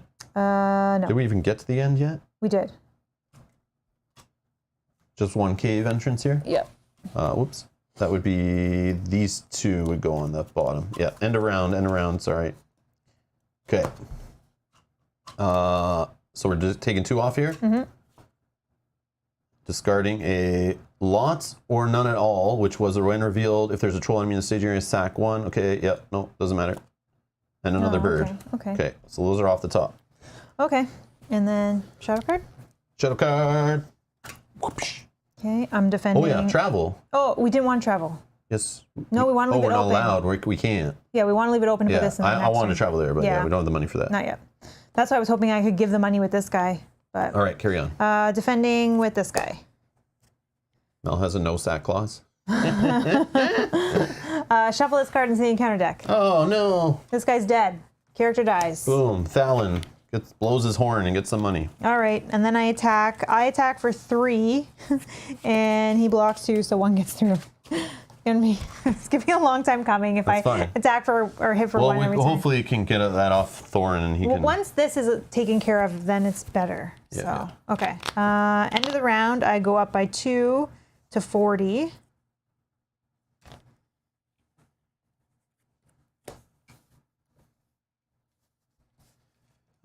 First player, money. Ready.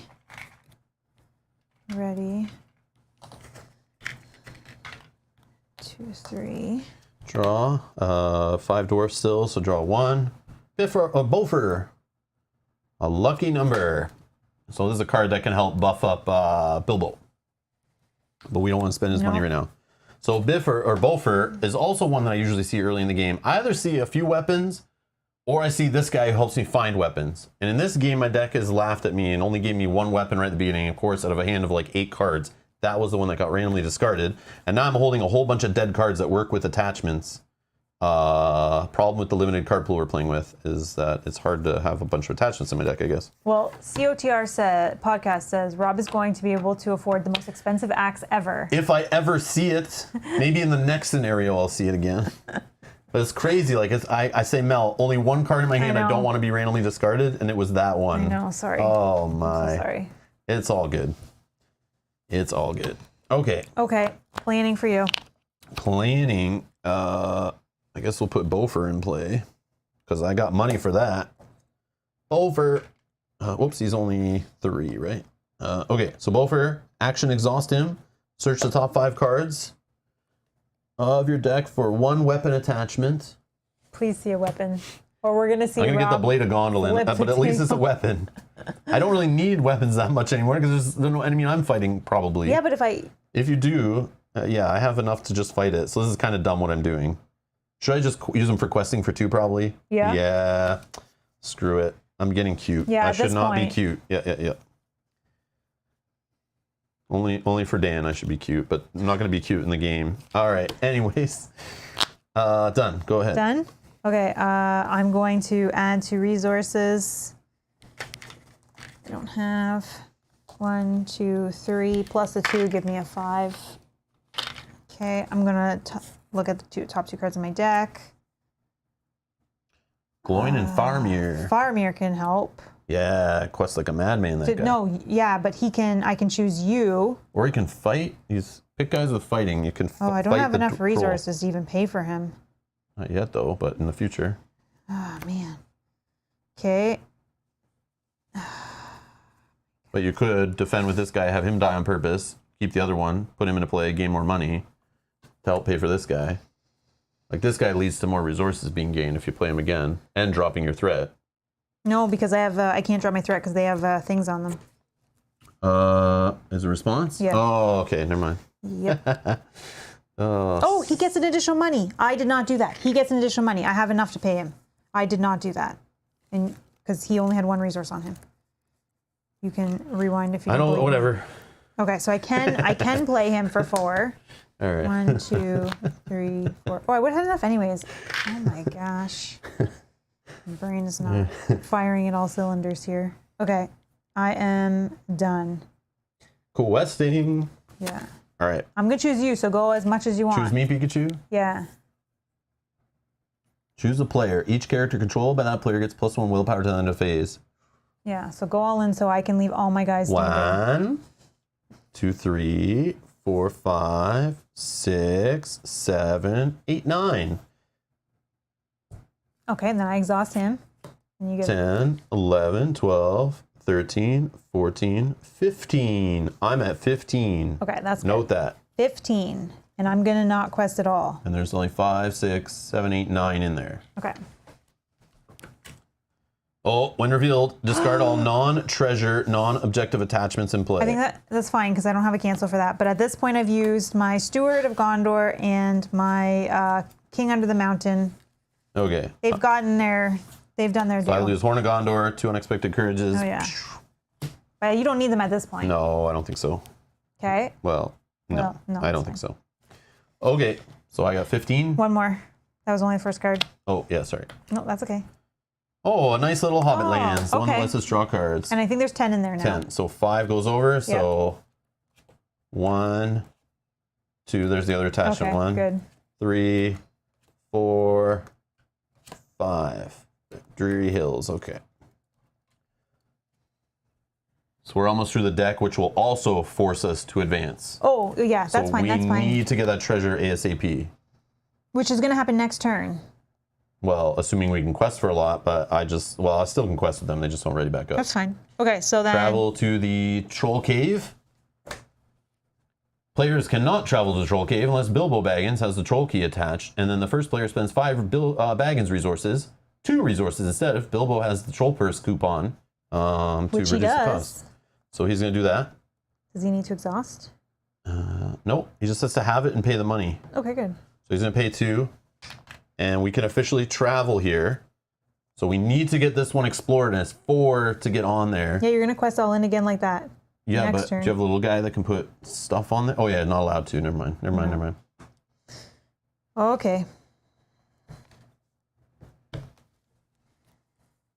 Yeah, Okay. we maybe should have traveled last time because we over crazy there. We could have got rid of something else out of there beforehand, which would make it True. easier to get that done. But just don't kill this guy, and we I'm not don't going run to out kill of that stuff guy. here. I'm not going to kill that guy. Okay, shadow card here, Okay. if you will. Oh yeah. Thank you. I will defend with Keely.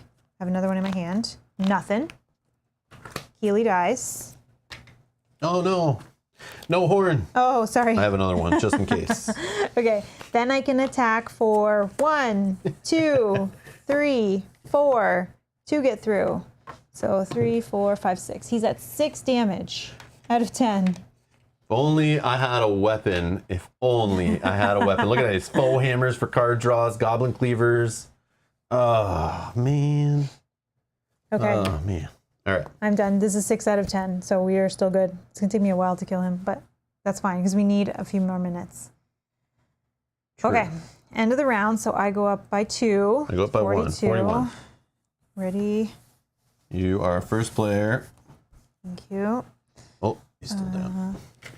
Resources. Now we can use him to start 1, canceling shadows and or getting rid of 2, sacks, 1. which you should probably get rid of sacks. But it might be too late at I'm this gonna draw point. 2 cards. Mine are the Iron Hills. Draw card. Oh, Erebor Hammersmith. So I could get the top most attachment in any player's discard pile back to their hand, which is just a Horn of Gondor now. Oh no. But I could get back Unexpected Courage, right? You could. Okay. Okay, so I'm first. So I'm just gonna play Keely for 3. I know I don't have another Feely because in my discard, so N is in play, so that's okay. That is all. That's all. I'll just play the Erebor Hammersmith for 2. And after you play Erebor Hammersmith, return the topmost attachment in any player's discard pile to their hand. And then Thalin's going to get it back, a Horn of Gondor, to be discarded by another one's cards, I'm sure, but we'll just throw that in. No, they're both in the discard. Actually, let's do it. Yeah, whatever. We'll do it here.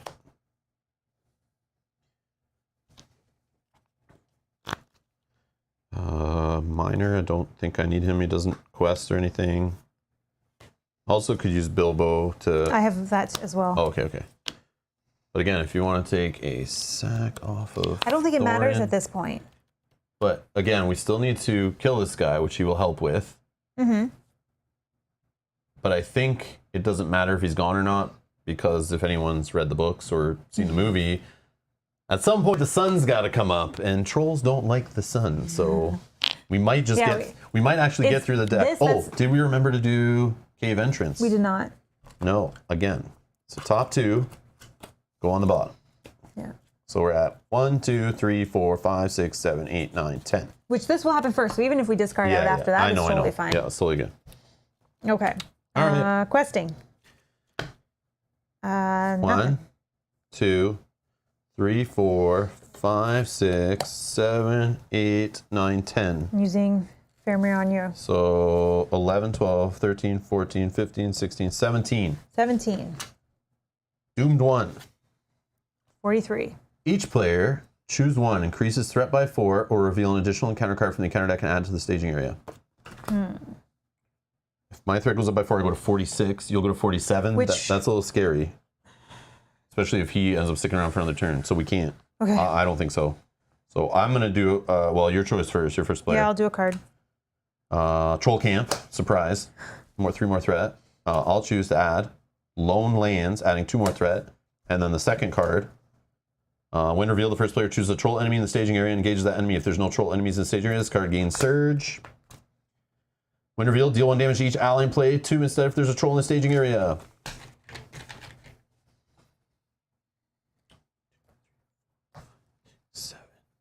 Ally died. 9, 10, 11, 12, 13, 14, 15, 16, 17. 17, ally died. Okay, triggering Horn of Gondor. Did you put damage on each ally? 17.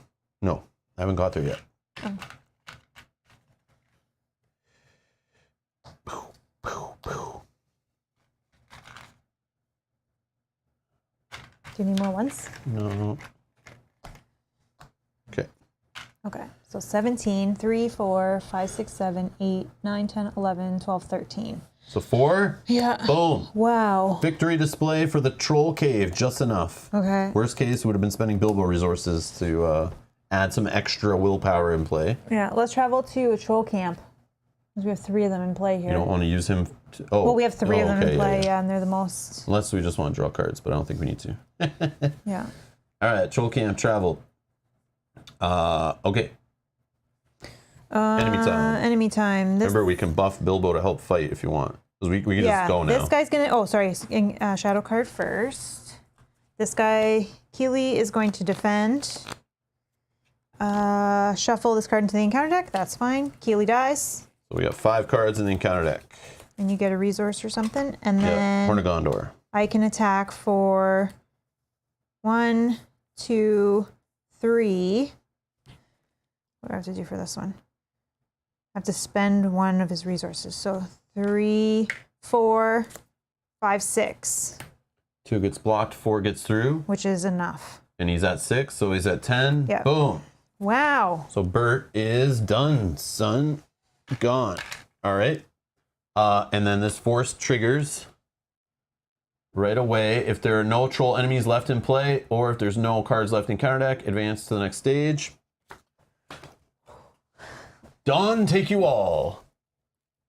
Dawn take you all, and be stoned to you, said a voice that sounded like William's, but it wasn't. For just at that moment, the light came over the hill, and there was a mighty twitter in the branches. William never spoke, for he stood turned to stone as he stooped, and Bert and Tom were stuck like rocks as they looked at him. The Hobbit. When revealed, remove all troll enemies and sack cards from the game. Yeah, finally. Stupid sack GTFO cards. sack cards. Yeah, that's all I got. All right. If Troll Cave is in the victory display, which it is because we just did it, the players have discovered the treasure cards Sting, Glamdring, and Orcrist. Oh, we get all of them. Yeah. The players won. We found them all hidden in the cave because they obviously have killed some people and stole their weapons in the Troll Cave. Now these guys are dead. We found the cave. We had the key. We got in. So we get some loot. Jane was asking, does that quest only 1 progress on it? Nope. No. Because it says once there is no trolls in play or we run out the of forced cards. effect overrides it. Yeah.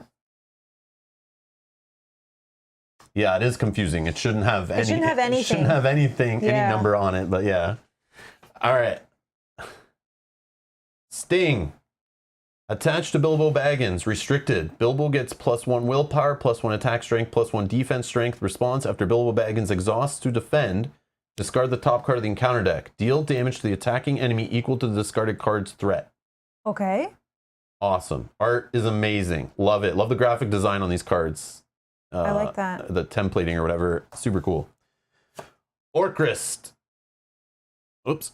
Artifact, weapon, item, attached to a hero, restricted. Attached hero gains +2 attack strength. Response, after attached hero destroys an orc enemy, add 1 resource to that hero's resource pool. So that's a Gimli attachment is what you're saying? I think so. Unless, yeah. Glamdring, artifact, item, weapon, attached to a hero or Gandalf, restricted. Attached hero gets +2 attack strength. Response, after attached character destroys an orc enemy, draw 1 card. If I attach that, if we attach one You to Gimli want more and one card to... draw? Get out of here. No, You're not but- taking my stuff. No, I'm not saying that. I need weapon attachments to work with my deck. But those are both restricted. You can only have 2 restricted cards, no? So then you can't put... No, they could be on the same hero. Yeah, but then you can't put any of your other attachments in. I have other heroes. Yeah. No, I'm just saying. That's true. No, I was going to say, if you take That's one it. of the plus attacks, That's and I it. take one of the plus attacks... Paper, rock, scissors, let's go. No, I'm just joking. Oh, okay. We'll figure it out for the next scenario. But No, but I was going to say having another one on this guy, because he hits for 3, so then he'd be hitting for 5. that guy slept in a sack the whole scenario. He hasn't shown me he can do anything yet. Hey No, now. I'm just joking. Hey now. I'm just kidding. He's Thorin Oakenshield. All right. Yeah. He doesn't draw them anyway. Yeah, see, that's what... do they go on my deck? Yeah, they go on my deck, right? Yeah. But I need the increased weapon chance to draw them. I swear, in our practice game, I drew attachments. I promise they're in my deck. I promise. Oh, there's one. Well, That's convenient. let's check the deck. So on the bottom of the deck, we have a Blade of Gondolin. 3 more cards up from the bottom. Another Blade of Gondolin. There's the other Biffer. Biffer's chilling down there. You son of a... another Blade of Gondolin. Let's keep going from the bottom of the deck. Two back-to-back Look at these Gandalfs. Gandalfs hiding down here also. There's the other Dwarven Axe. I'm still going. Look how many cards are above that in my deck. There's the other Dwarven Axe. So literally, Bofer would have needed to dig. Well, I guess he would have shuffled the deck too, right? Citadel Plates. Yeah, where were you? They're all in the middle. Oh, he was next. Another Biffer. Yeah, there's 3 of Biffers in the deck to make up to dig for those attachments. I have 6 weapon attachments because we're only building with the revised core set and the Hobbit boxes. The Hobbit Saga boxes only on purpose. But yeah, my deck kind of crapped on me there for the weapon stuff. It sure did. They It were gave like me, all at the bottom. that's why I kept my opening hand. I didn't mulligan because I was like, I have a Dwarven Axe. We're rocking. stick. I have cards to work with it.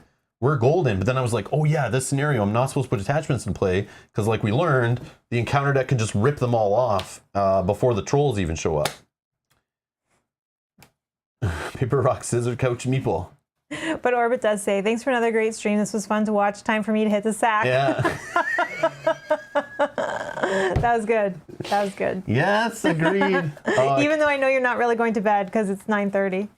Well, maybe you do go to bed at 9:30. I don't know. Orbit is a hockey dad, so that means he has to that get up means at you get like up at 2 3:30 in a.m. the morning? 2 a.m. to get rink time, to get the kids down to the rink by like... Not on a school day, though. No, They go on school days? Yes. Oh. Yes. Orbit, I don't know if you have just one child, but has them in what's known as rep teams, which I know they're that, yeah. psycho. I had brothers that played rep and stuff, and had friends that played rep hockey and rep baseball and all that kind of stuff. And it's like, man, it is serious business. Like so much training, so much practice. Yeah, they do. There is rink time before school. Before weekday mornings and stuff. Yeah, even school teams, like all sports, will practice sometimes in the morning. I used to have basketball practices in the morning before school started. Yeah, but the same thing. Yeah, it's gross. But it's like, because that's when time's available, and sometimes that's when the cheaper time is to rent ice or, a gym or courts or whatever. I only played sports or took part in sports that practice either at lunch or after school. But yeah, I would assume he doesn't have to get up at like 3 or 4 a.m. to get ready for hockey, but who knows? Orbit, Bob says to you, it's 2:30 a.m. in the UK. Buck it up, Orbit. Buck up. Buck up, buddy. So that was scenario 1. So scenario 2, I guess I can do it here. Oh, just one. Oh yeah, you said that. Rep goalie 5 to 6 times a week and twice on Saturdays. Wow. I did some web work back in the day for like a hockey goalie school, which I didn't know was a thing. And I remember going into the business and they had like a mini rink where it's just like enough for like a net, and in front of the it's like a quarter of a rink or something. Oh, okay. Just for goalies to practice and do training in there to teach and stuff. That's amazing. It was really cool. It was just like a small little business. But they like train in there. I was like very fascinated. They didn't have to go to an arena all the time. That's cool. But yeah, it was cool. All right, so that was that one. There is no like campaign card resolutions or anything. So if we look ahead for the next episode, I don't know. That was this one. We'll just be going to Over the Misty Mountains Grim, which I'll schedule for probably this Thursday next week, maybe same time, same channel. Hit subscribe. And it says in this one, so we're using 2 encounter decks. I read a bit ahead because I was curious to see like how the campaign mode was handled in these Saga boxes. It's not like the revised core set is. So it says we can use treasures from those treasures we just got. Obviously, we can use them. But there's 2 encounter decks. So we're going to see the birds and stuff again, that same enemy decks there. But we're going to see 3 new encounter sets. Oh. Which is cool. Looks like more birds. And there's active and inactive encounter decks, but there's no like, okay, based on the last one, you get boons and burdens and all that kind of stuff. There's none of that I know of. So okay. And then there's a 3rd scenario in this box that plays the Dungeons Deep and Caverns Dim. Looks like there's something about riddles. So if anyone knows the Hobbit, and I'm assuming it has something to do with the riddles, like between Gollum and Bilbo, that little, scene with them. Something's happening in there. I'm excited to see how this works and plays out. Again, I'm reading through The Hobbit for the first time. Like, I've seen the Hobbit movies. I knew of the Hobbit, but I wasn't forced to read it during school. Like some people I know my age, they had that as like required reading. That was not an option. I wish it was. Might have changed my life. But I have had the Hobbit book staring at me on a shelf for 8 years or so. So I finally decided, since we were playing this box, that I would actually read a book for the first time ever. No, I'm just joking. The comments are going to be funny. From front to back. I'll read a book from front to back. I've always wanted to do that, so I'm just kidding. So I'm reading The Hobbit right now, and I'm like over halfway through it. So I hopefully have read all the stuff that's going to happen from this expansion, and I'm hopefully going to finish The Hobbit before we get to the second Saga box. That's the plan. So yeah, we'll deal with those. So stay tuned. If you're watching this later, check the playlist link down in the video description. I will put the future streams. I'll schedule them in there so you guys can follow along and join us for future streams. Or if you're watching this far in the future, you can just find the next episodes down there in the video description. They'll all be put in a playlist. If you're looking for other playthrough series for Lord of the Rings, they should be down in the video description. If you're looking for more Lord of the Rings LCG stuff to watch here. Yeah. Dan's being funny. Dan says, had you been forced to read The Hobbit, you may have played games for a living. Wait. I may have done it earlier. Yeah. I may have got into modern board gaming earlier than 2012. That would have been cool. Mm-hmm. But yeah, I still got in at the time when this game was like brand new. So I think I got in at a very good time. I think we did, yeah. Yeah. We got in, when like Game of Thrones LCG was like, the first edition was in its like, it was at a good place. It was at a good place when we got in, I feel. It was doing great, sort of. There's some weird things happening, but. I do have to say though, anytime you get into this hobby is going to be a great time to get in. So, because a lot of people are still new. Yeah, people are new coming in. And have you seen some of the games from the 70s and 80s? I guess I'm meaning more people that are new to the hobby. I'm just kidding. But again, modern board gaming didn't get crazy until like late 90s, early 2000s with like, Puerto Rico, Catan and stuff like that. That started really like getting things going and kind of pushing game design and hitting the mainstream and kind of expanding the hobby more than just like a niche little, hidden corner. Mm-hmm. It's still nothing. Like it still has ways to, compared to like comics, video games, movies, all this other media and, hobbies you can do. Even with all them added together, like RPGs, miniature painting, tabletop wargaming, board gaming, card gaming, all this stuff, all the hobbies within the hobby of modern, hobby gaming. It's still a very small industry. You arrived to gaming precisely when you meant to. Exactly. And that's more what I meant. But still, playing this game is like a huge nostalgia trip. I'll never forget getting into this like in 2012, 2013, whenever it was. I can't believe we like are back playing this again after taking like 7 years off. Like I thought I would never come back. I kept buying cards thinking we would, then I stopped because I was like, we're not playing this ever. There's too many other games just distracting us. Too many other games taking up our time and too much to play, and there's a never-ending amount of games, not to mention Fantasy Flight Games that kept releasing more competitive and cooperative LCGs that just kept drawing me towards them. Like I was wanting to try the next one. So but I'm glad I kept the cards. I'm glad I didn't sell them. I'm glad we can still play. Again, I don't really want to play some of the cycles until we find out what Fantasy Flight Games is doing with the repackaging and stuff. Can't wait to know more. I hope they're adding in campaigns and stuff. That would be cool. But either way, for now, we'll just work through the Saga boxes. Just play those in the meantime on the channel. As long as you guys are still watching them, hit that like button. Help other people find these. Share the videos wherever you guys chat about this game on the interwebs. Help other people find them. Join us in live streams. Have a good time. And yeah, we'll keep playing it. But again, no pressure. If you don't, we have many other games we also would love to play. So it's all good. But yes, thank you all for being here. Thanks for joining us. Thanks again for all the support over on Patreon and the YouTube members for hitting that join button down below for supporting the channel, allowing us to purchase cards like these, the cameras, the lights, travel to conventions, all that kind of stuff, and to help me keep doing this full time. I appreciate it. Thank you for the support, everybody, and we'll see you in the next stream. Bye-bye.